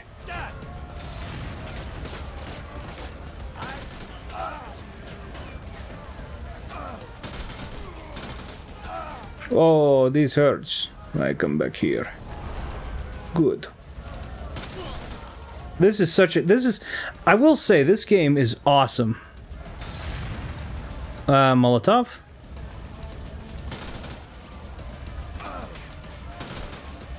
Got shotguns, I think.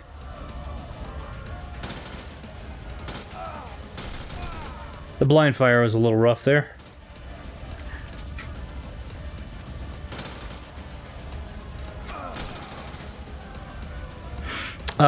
It's like me. My name's Ash, but I'm sorry. Ash is traditionally short for Wolf, Lightning, Fire of the Thunder. God, that's so many accolades. It's, my name. My name just means it's nothing major, but like it just means most amazing anything that's ever existed. I need to get behind here. Thank you, Ivan.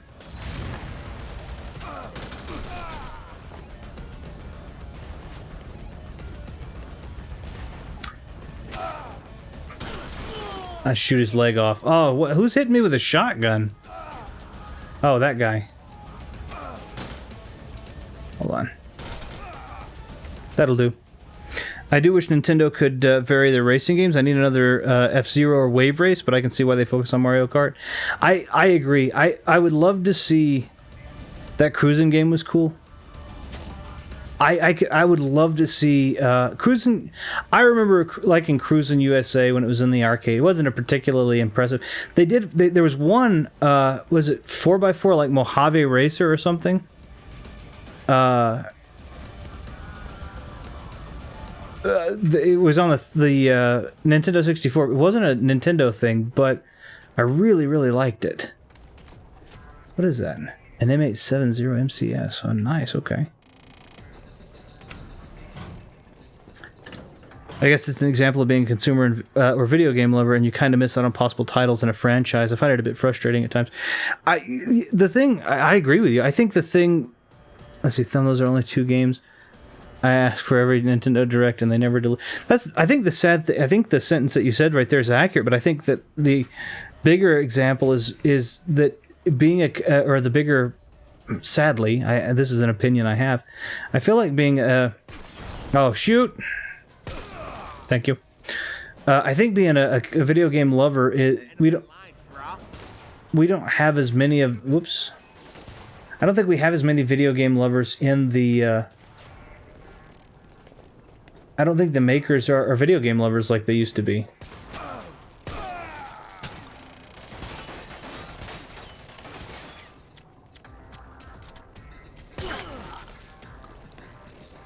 Life's much easier with shotgun.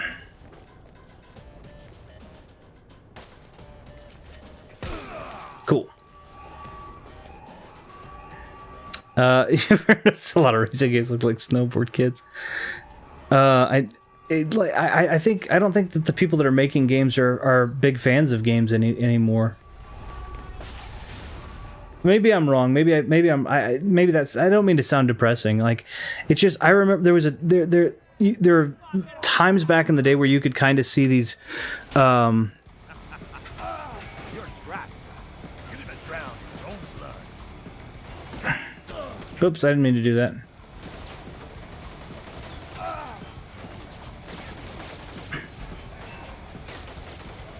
One second. There used to be where you could watch the behind the scenes of like the making of Nintendo games and such, and you would see people that were playtesting them, and the people that were playtesting them looked like they were just having a ton of fun. And nowadays, your playtesters are just random people, and they're getting paid to do it, yes, but they may or may not be a fan of the game or the genre, or they're just doing it for the the paycheck or whatever. And then the other thing about it is the amount of testing that has to go on. Like back then, it was like, are the colors why will he not get? Ivan, God dang it!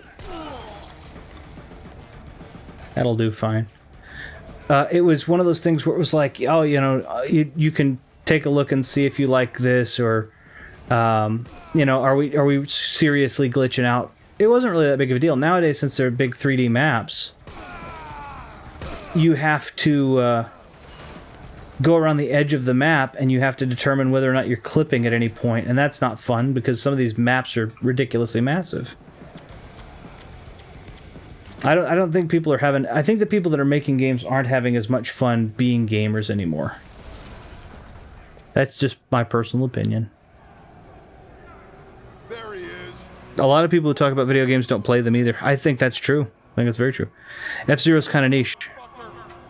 I think F-Zero is great though. GX was amazing. And I don't, I'm gonna pause it for just a second so I can catch up. But I think it could sell pretty well on a system like Switch. To be fair, the N64 and GameCube didn't sell to many systems. That's true. But I think we all have such a huge... I think a lot of people still have such fond and huge memories of those consoles when they were... whether it be when they were younger, or when they were going to college, whatever the case might be. Although it is getting to a point now, I mean, that's how time works, where you have a lot of people that you're talking to that are adults whose first console was the Xbox now, whose first console was, either Xbox or PS2, or for some people now, because, I mean, it came out in 2006, you even might go so far as PS3 and Xbox 360.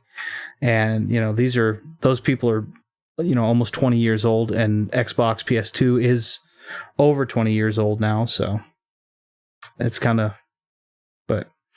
But I agree, I understand what you're saying, and I hope... I mean, I'm with you that I hope that...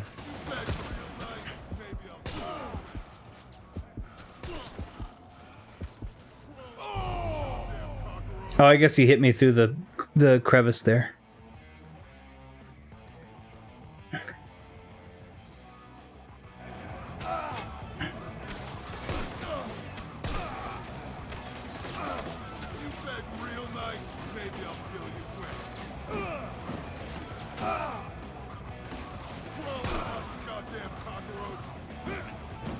They put an extra word, extra...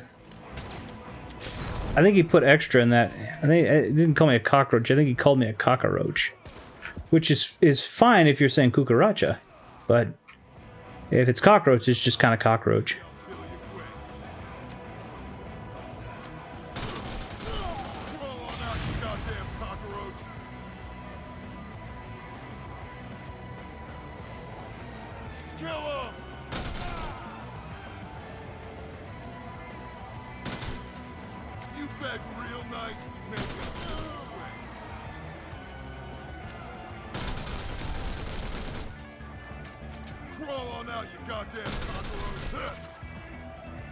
Nah, I'm just gonna shoot at you a bit.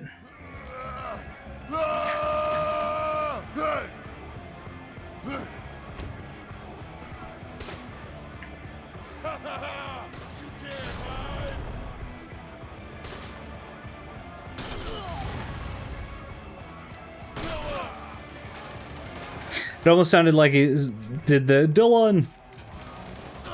Okay, we'll just come back here. You beg real nice, maybe I'll kill you quick. Okay, 1 second.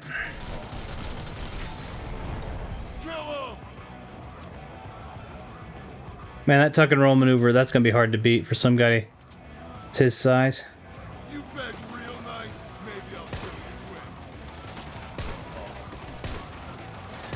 Crawl on out, you goddamn cockroach. Hold on 1 second. I'm going to take this guy down and then I'm going to take a look at the comments.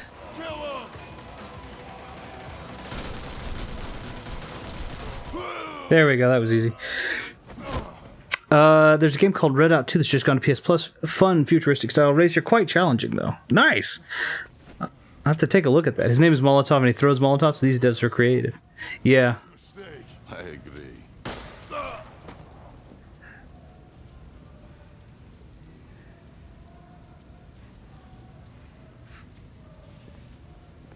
I've got this gigantic pipe strapped to my bag just because I have a pipe-shaped sheath. So we know all of this works. If you don't mind, if you guys don't mind, I'm going to take a brief break to go get some water and switch over to the Nintendo Switch just to test it. We're not testing a ton today. All I'm testing are the Wii U, which I've tested thoroughly now, the Switch, which I'll test very quickly, an original Xbox, and a mystery console. I may check depending on how much time I have. I'm supposed to fix the stars. That's one way of looking at it. I may check and see how the Involve some of your old pals. HD GameCube thing that I've got going works as well. We'll see how that works. So, but one moment, and I'll get you guys over to the BRB screen. Let me see if I can get the right button on the first try. Look at that. All right, one moment. I'll be right back.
Not too bad, see?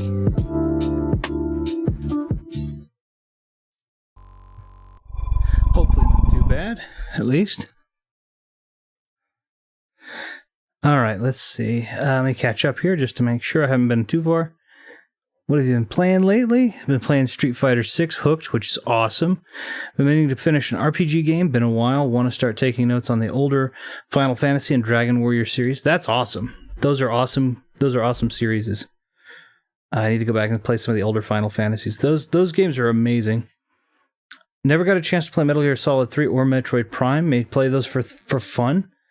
I enjoy,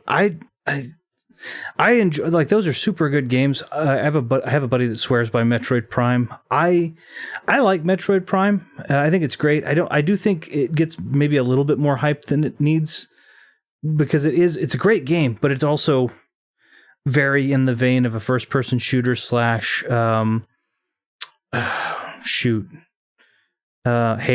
I guess. Kind of feels that way. It's a great game, and I don't want to diminish that at all, but it does. I think maybe it gets a lot of hype that it's, I never played Metroid Prime either. Biggest dents in gaming history yet.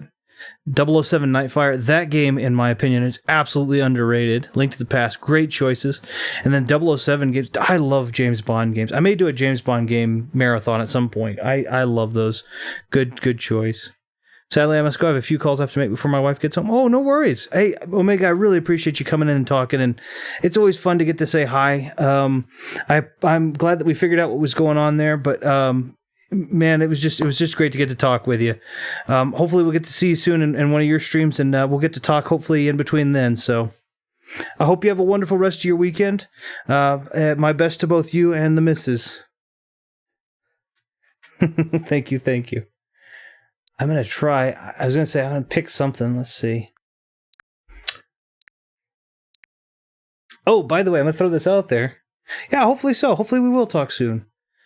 So I don't know if anyone is familiar. These games right here, if you are into, I've said this before, if you're into lo-fi soundtracks, these two games right here are kind of lo-fi-y, how do I want to say it? Lo-fi-esque, and low and like 16-bit aesthetic story time games, where you are in a coffee shop that you own, and you're meeting, and the world is basically filled with different types of people. It's not just humans, it's vampires and orcs and all of the things that are supposed to have existed in D&D that exist, but they exist in this modern, pseudo-futuristic. So it's very close to the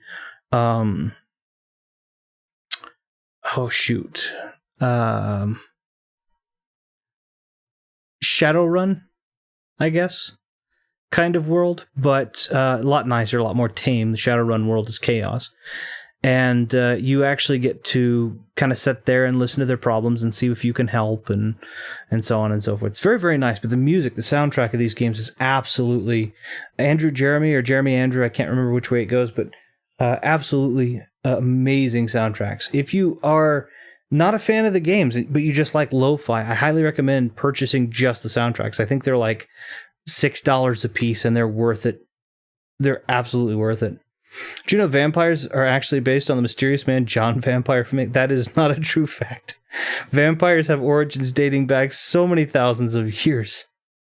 Before England was a thing, we've got gyonchis, which were a Chinese variation of vampire that are like 3000 BC or something like that.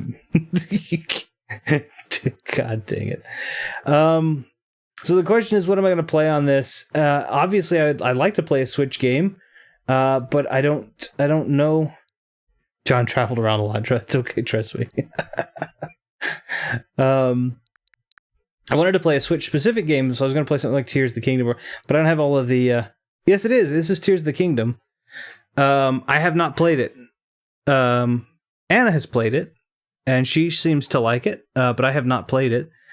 I was very fortunate to get an advanced copy of it. I got it a day or two before it actually launched, and didn't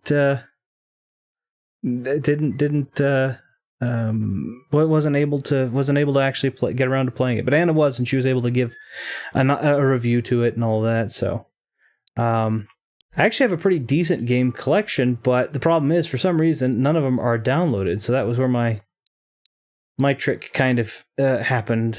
I'm not sure why that is. Look at Mr. IGN over here. No, it wasn't because of a partnership I had with a reviewer or anything like that. We'll download Death Row to Canada? That'd be nice. Nintendo personally delivered your copy in 2 days. No, I wish. That'd be cool if I were that important. I'm not that important. I got lucky. I know people that work in the industry, and I was able to. They were able to get a copy and told me it'd be okay if I had the copy a little early, and so. But I wasn't getting paid for a review or anything. I'm not that important. I work, so I think you guys may know this about me. Maybe you don't. I don't know. Personally, Retro's back while he installed the game. No, I'd love to talk with him too, though, but I don't speak Japanese very well. No, I'm not that important. I worked. Some of you guys probably know this. So a couple of things, right? I obviously I like to try and I have to be very careful. I try to keep a fairly tight circle of friends, but the people that I like to be friends, I usually keep. I try to at least keep good open relationship, and communication.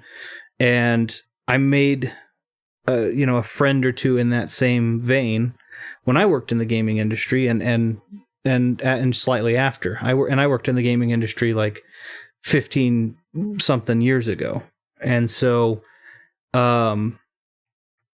So I still get to hear the little whispers, and the people that get to play the games early, if they get advanced copies and they don't really game. A lot of people, that was kind of a sad fact, is a lot of people, even back when I was doing getting stuff, working in the gaming industry, we would get game copies, a week early in some cases, or 3 days, 4 days early.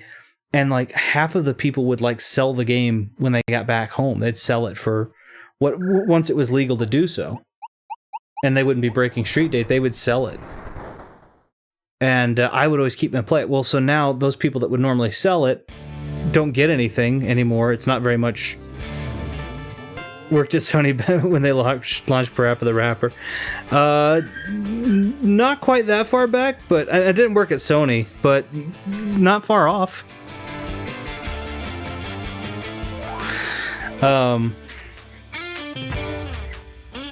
Yeah, I mean, yeah. So instead of selling it, they don't get anything anymore these days, so they just give them off.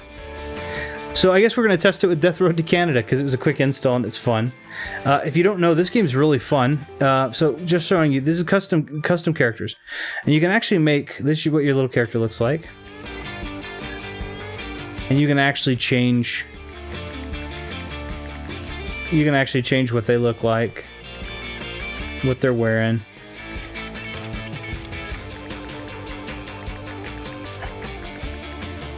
And then choose their, they're good, they're bad, right? So, and then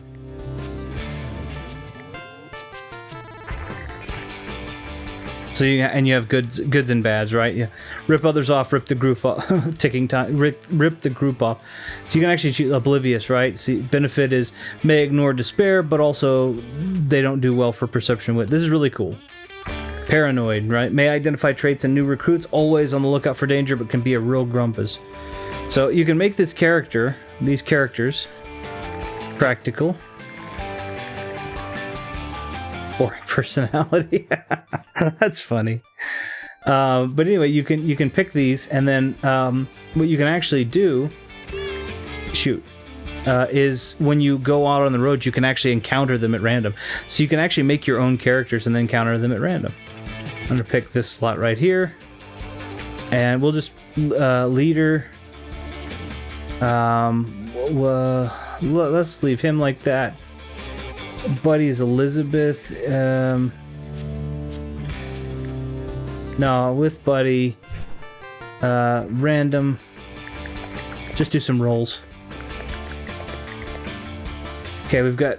Okay, there's a good one. So we'll do that. And then game mode, we'll just do normal. But if you do familiar characters mode, all the characters that you made can go in there and you can pick them up.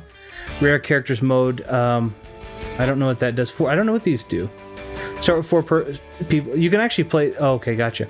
You can actually play these in multiple... with multiple players.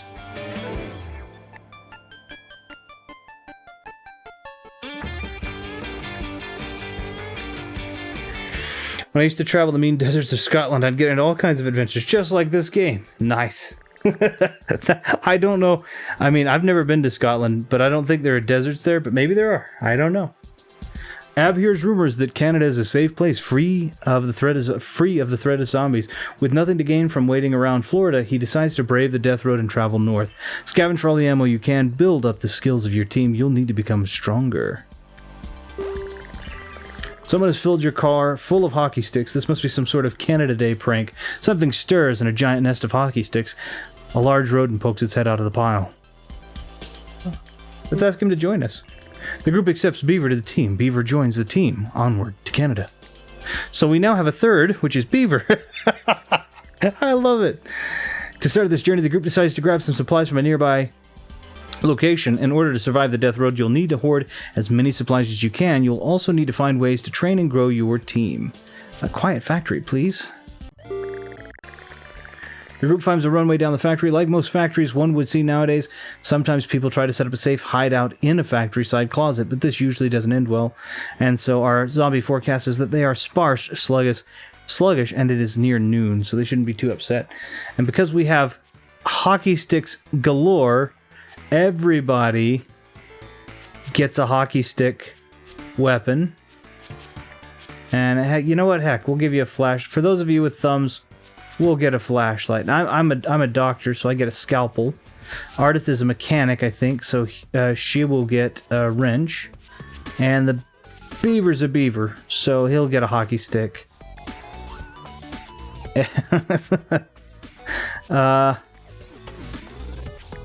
Cool. All right, here we go.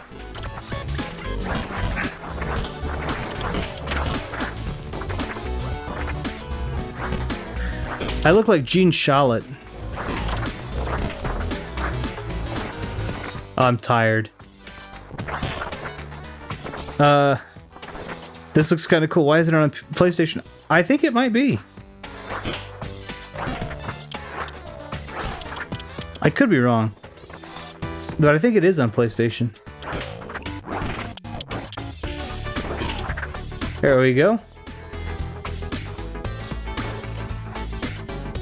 They said sparse, but there's like... I mean, they're definitely sluggish. There's a lot more than a few here. There's fuel I saw. Wait, can I switch my... Yeah.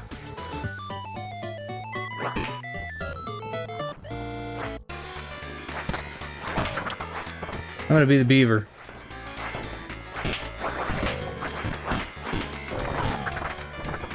Oh, little beaver gets tired too. His little face turns red. Oh, poor guy. I wouldn't trust anyone in a zombie apocalypse. It'd be tough. It'd be tough. Because, I mean, you gotta think. Zombie apocalypse, like, what are people... At the same time, so it would be better to band together, right? But, I mean, how many... Gene broke his... Ab broke his thing.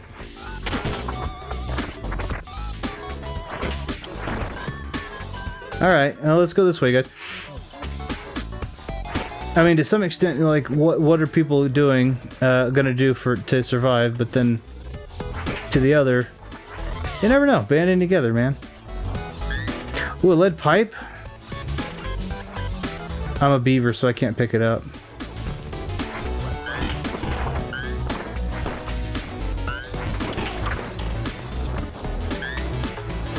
Look at that. Got some food and drink, and then what's down here? Oh, that was Steve's room. Oh, and a hamburger. Nice. What do we have? Look at this food we're getting. What is this? It's food. We got plenty of fuel. Lurking while working on something. Oh, no worries. No worries at all. I appreciate you just for being here and saying hi. I mean, it's all good. I'm doing this is a random series of tests, so it's all good. Oh, what did I do? I love the music. I think the music is really great. Wait, I think there was a weapon. Is this a slingshot back here? Wouldn't be zombies if you... it wouldn't be the zombies you had to worry about, but the humans. The humans would be craftier for sure. Can we pick that up? Is that a weapon? Nope. Alright, I'm the beaver. Here we go, guys. You'll have to follow me. You want to leave? Yes, let's go. Look at that. Look at that. We did really well. And we killed 41 zombies. Our car's doing okay, and... Uh-oh. After a long drive, the group finds a safe place to camp. The night passes with no incidents. The group eats a decent meal. Why do we have the skeleton, then? Don't put that up when I... dang it. The group reaches a city as it starts to rain. The drizzle seems to rile up the local zombies. The zombie forecast is mild, but they are aggressive. And it's still near noon. We didn't take very much time. Hardware store or the bookstore? I think the hardware store is going to have more weapons. What is this? A piece of wood. Let's give you a hockey stick, man.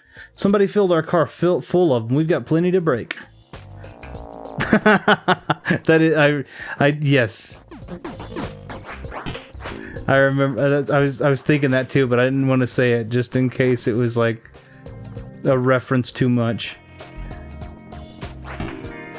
Oh shoot! What was it? Was it police? No, not Police Academy. What was it? The one where he walked. The worst one is her. I'm gonna censor what actually happened or the way that I describe it because YouTube doesn't like it. But her husband jumps out of a window. We'll say that. You just can't say what doing that is. But anyway, and it wasn't jumps out of a window. But let's just, for the sake of not making YouTube upset, say that it was. And it was something to he's asking a bunch of questions and dang it. He's asking a bunch of questions and she's just like, I don't just don't bother me with all these questions. It's too much. And he's like, I'm sorry, we would have come earlier, but your husband wasn't dead then. And I'm sitting there like, that's police squad. That's what I was. Yes, I was going to say yes. That line is one of my absolute favorites. And he does, I mean, Leslie Nelson is so freaking perfect deadpan. Like, he did really well when he was, like, I even like Dracula Dead and Loving It, which in my opinion is one of the weaker, one of the weaker Mel Brooks, films. I still think that he did great.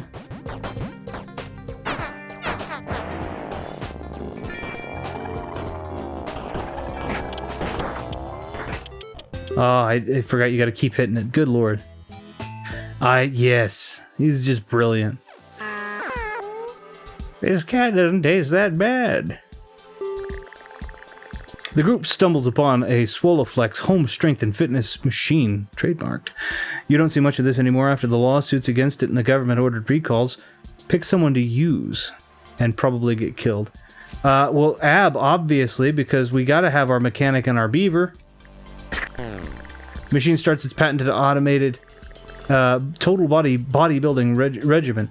Ab's body makes audible snapping and crunching sounds. How horrifying. Ab's strength increases, but he's hurt. Finish that workout. Clamps Ab in place for its innovative gymnastic simulator. A high-tension cable snaps free and whips around. There's no time to react to it. Ab's hurt, but his fitness increases. Oh, he got hurt bad. Good lord. I keep getting more tired lately. Hopefully I'm not dying. I'm only 30. I have pain everywhere constant. It happens. I mean, some people... This is it's actually my younger sister's birthday. And she is... my little sister turned 31 today. So happy birthday. well, I don't know if she want me to say her name, but anyway, happy birthday. I've already told her happy birthday today as well, and I hope she has a wonderful day. And she always sounds like it's, oh my goodness, I'm getting old and this and that and the other.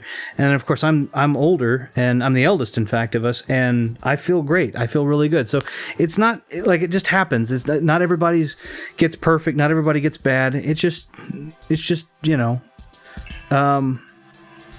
I think somebody said something to the effect of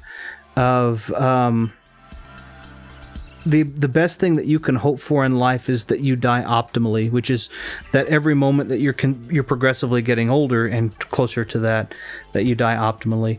I don't want that to sound negative. It certainly isn't, but I don't know. It's one of those things where it's make the best of every moment, and I hope you're okay. And obviously, if you ever need anything, let me know. But hopefully it's nothing exacerbably worse than the norm. Just progress. I'll give you 10 food. I have perfect looks and an unbelievable body. I have to have constant pain to balance it. Fair enough. And sharp wit and.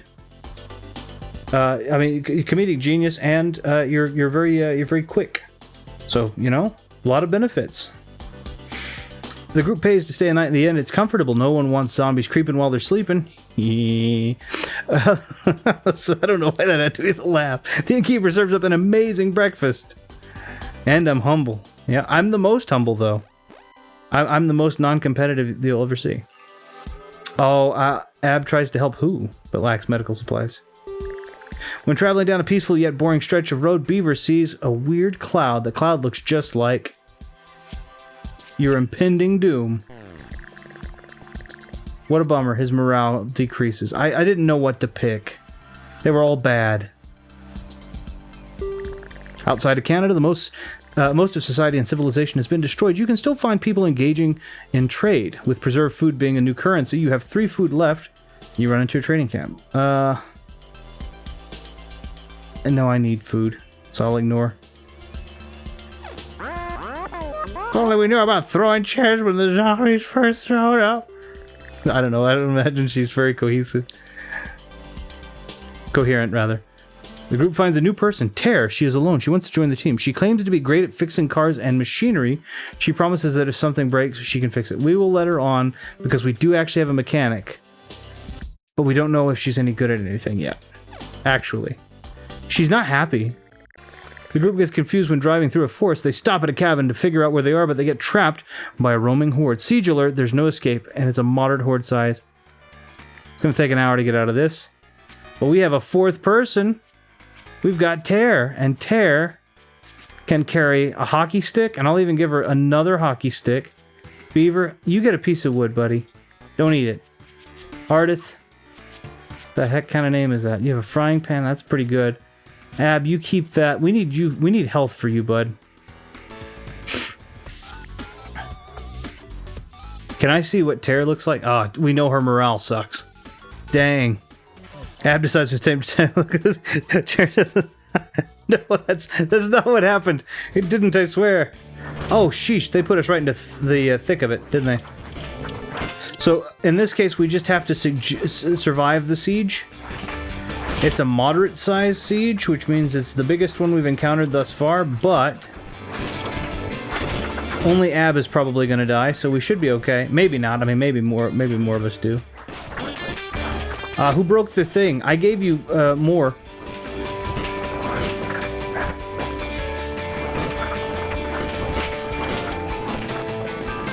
I don't know why. I'm playing as the Beaver. He's slow. He's tired. Look at that little face. Do we have a... Can we retreat? Nope.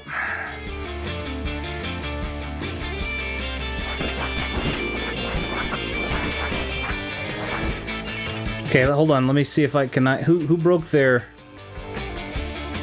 swap meet?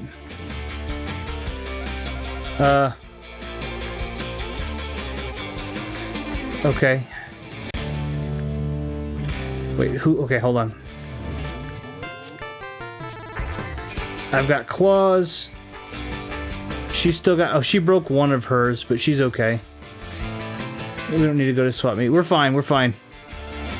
Elon Musk has limited how many posts you can look at on Twitter a day. Basically, it made the app useless. We're all free. Freedom. Has he really? Has he really done that? I mean, I'm not particularly, like, I don't mess with Twitter all that much, to be fair. You can now try to escape? Where? No, let's hit the road. 31 zombies. Okay, we're fine. We're doing good. I'm okay with that. I can see myself getting into hockey. The group feels inspired after managing to survive that situation. They feel like they're getting the hang of this. Choose a reward. So we can do 1 health healed. Let's do morale and 1 health healed. Oh, it's Beaver's morale that increases. And do I get to pick a Zombo point? Do I get to pick who gets... No, Ab got healed. We're good. We're good. That's good. Unverified accounts can only read 600 and it literally limits you, so you exceeded your limit. I'm fine with that. I'm fine with that. Firstly, I never read 600 posts. Beaver's attitude is happy. Tara didn't mind it much. She was happy. But we all lost some morale because we didn't have enough food. And Tara's morale just went to absolute garbage. You know what? Back in my day... God damn. Good lord. The group siphons gas from some abandoned vehicles and spots a magazine in one of the cars. It's an issue of Prepared Preppers, the special edition in mint condition. Who gets to read it? Ab, of course. This was a hypothetical at the time zombie apocalypse special issue. Ab closely studies the firearm tips, emergency medicine articles, and unusual but effective common repair tricks. And he became better at medical, mechanical, and shooting plus 63 gas. We needed him better for medical, so that actually worked really well. And we lost some gas. It has started to rain over the city. The zombies have become more aggressive in response for reasons that have not been explained. We can go to the pet shop or the office building. We're going to the pet shop. We'll get our little beaver buddy some stuff. Devs need to nerf him next month. I love the fact that our hockey... so you don't always get hockey... Just throwing this out there. You don't actually always get hockey sticks. That you don't start off with all the weapons. It's kind of cool that this worked out so well. Let's boogie. What the heck's the pet shop? It's up here. Let's go. Got some food. Got a lot of food. Hi, puppy. The dog is feral. It knows. Oh crud! It's no longer capable of trusting humans. The dog's eyes glimmer with recognition for a brief moment. Okay.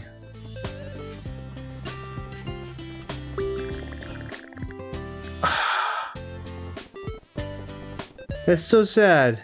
Oh, I have a femur. No, get that wrench. Don't, no. I want that frying pan then. I was hoping to find a little puppy buddy. Dang it. Looks unhealthy, addictive. He's OP in tournaments. Dang it, Ab, you broke your femur? Alright, fine. We didn't find anything great. We found some food, I guess. Can't really get into these other houses though. So, back into the car we go. Oh, I hit the car. That can actually... Get out of there. You have to... Femur, hardly know her. I'm so terrible about Twitter and Discord. I don't post much or give many likes. To me, the best thing about social media today are the streaming platforms. I agree. I don't... Social network, I mean... I don't know. So much room for misinterpretation. The group goes against their judgment and camps in the city apartment because there are no zombies around. When they wake up, the building is on fire. Plan out escape. Who plans... frick. Ab. He can't keep calm at all. The group panics. Dang it. Everybody got hurt. Ab's wits are revealed. He's not too sharp. And the beaver is just flat angry. I love that. No! I love the little face. You're doing it right. Social media is not good for me. I appreciate it, Ash, but it can come across that I don't care as much. See, that's the thing that I find. So I want to be honest about this. And no, if you disagree, of course, please, that's your opinion. But I don't like that mentality. I think everybody tries to be constantly active on social media. Of course. But like, everyone's trying to what I guess I'm trying to say is, I think that the problem I have with social media is everybody tries to interpret everything that everyone says, and they also try to interpret everything that isn't said. And I don't like that. I don't like, if I don't say something, then, like, if I say something, then I want to give my interpretation. But if I don't say something, somebody else is going to interpret it anyway. They're gonna interpret it as neglect or whatever, and it's just, I'm just like, I don't, what, it's fine. It's fine. I had a point with social media that completely burnt me out a few weeks back. That's fair. It does that, and I hate that that it comes to those points before, but let me see if I can test the mystery console really quickly. If you gentlemen will forgive me a moment's break so that I can try to do that. I just want to see if it works.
Let's catch up here real quick and I'll tell you what I was trying to do. It was the last console I needed to test, but let's see.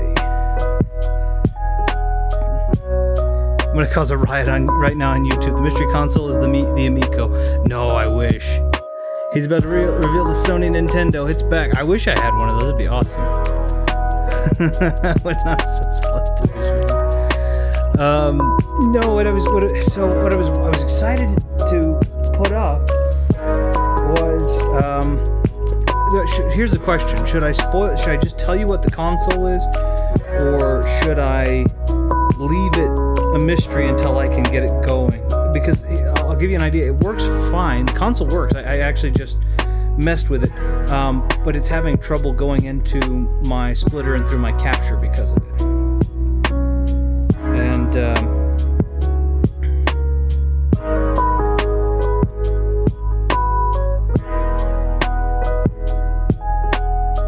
oh, sorry. Yeah, I didn't fade that down. I apologize.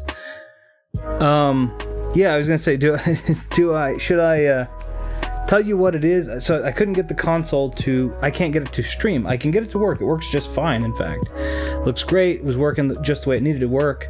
But I couldn't get it to stream. So should I just tell you?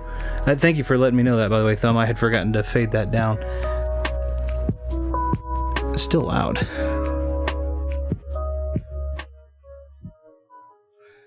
Maybe that's a little bit better.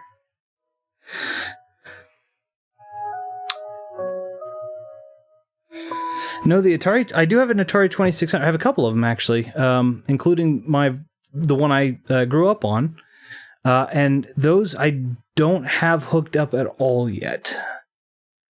Is it okay now? Okay. But yeah, so I do plan to have the Atari 2600 hooked up.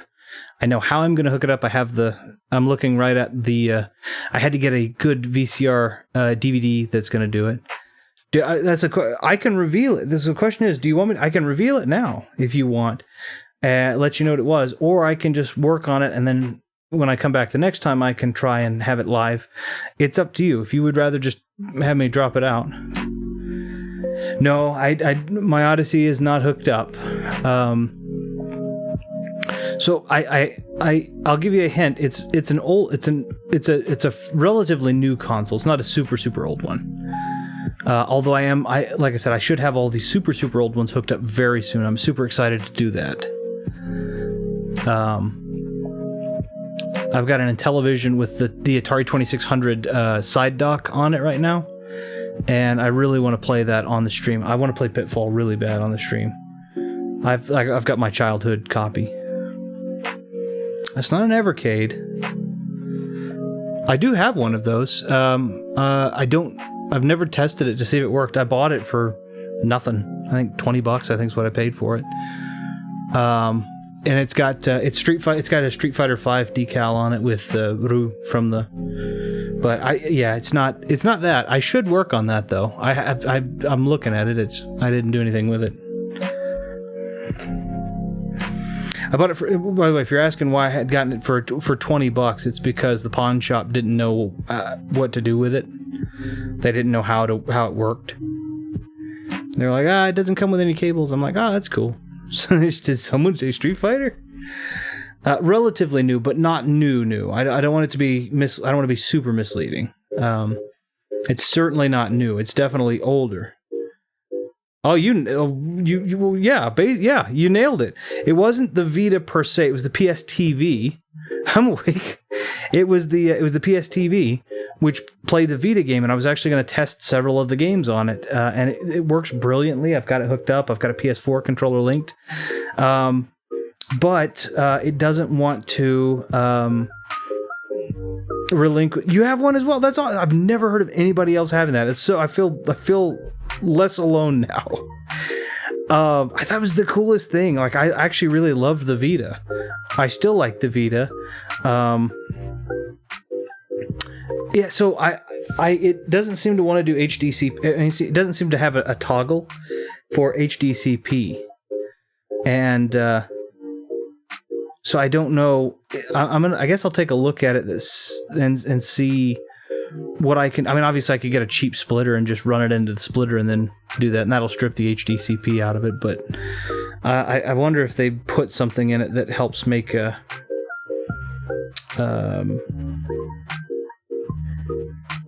I wonder if they put a thing in it that makes it where you can actually toggle. If I update it, maybe they can make it so that I can toggle HDCP on or off. But I really loved the Vita, and I was gonna hook it up and play, test out some of the games I have. I have like Corpse Party and then I have several. I will have Corpse Party and Persona Gold and Mercenaries, and then I was also going to test. I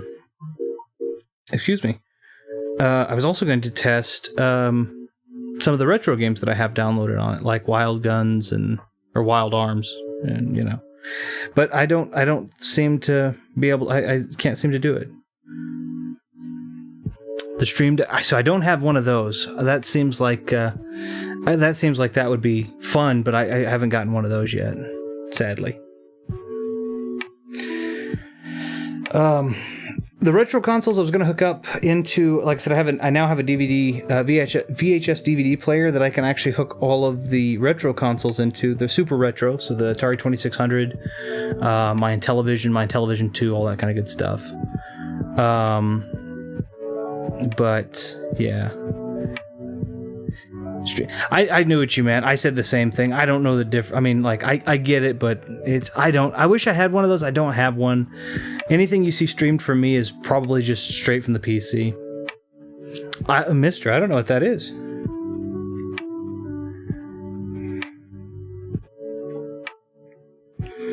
Is that a... Oh, let's take a look. Classic gaming device to rule them all. Oh, okay. Why can't I just use a soft... So, let's see what this looks like. Oh, this looks really, really cool. Nice and small. But can handle through Saturn and PlayStation. Or they're working on those.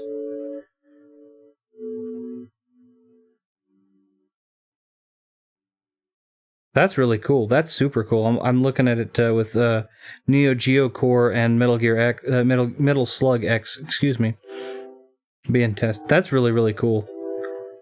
It has RGB for NES, etc. It's open source. That's awesome. I like that a lot. Nice and little package, and then apparently it supports all of the... Let's see if it supports all of the controllers. Oh, it supports USB for the controllers, so you'd have to get like an 8-bit DO adapter if you wanted to play it on Classic. It doesn't accept cards. Well, which I guess that makes sense, considering that you can mount cords and stuff. Gotta head off. Feel a bit weird. Got super tired all of a sudden. Great stream as always. The Vita's fantastic season. We'll see you soon, Ash. I hope everything's okay. If you need anything, like I said, reach out, let me know. But thanks so much for being here and talking with us. I had a lot of fun. I would say the Mister looks super, super fun. That's actually a really nice way to do things. So I don't know. I mean, like I've been using the Wii U so much for my backups that it's been really nice. And then I have for my backups for 64 and all of that, I have an EverDrive, which I use. But well, since I can't get that working, I guess I also will end the stream here. I mean, we've been going for a good 3 hours and a quarter, I think. So what I do want to say, let me go ahead and make sure that everything sounds good. I'll go to the end here. Like that. There we are. Look at that.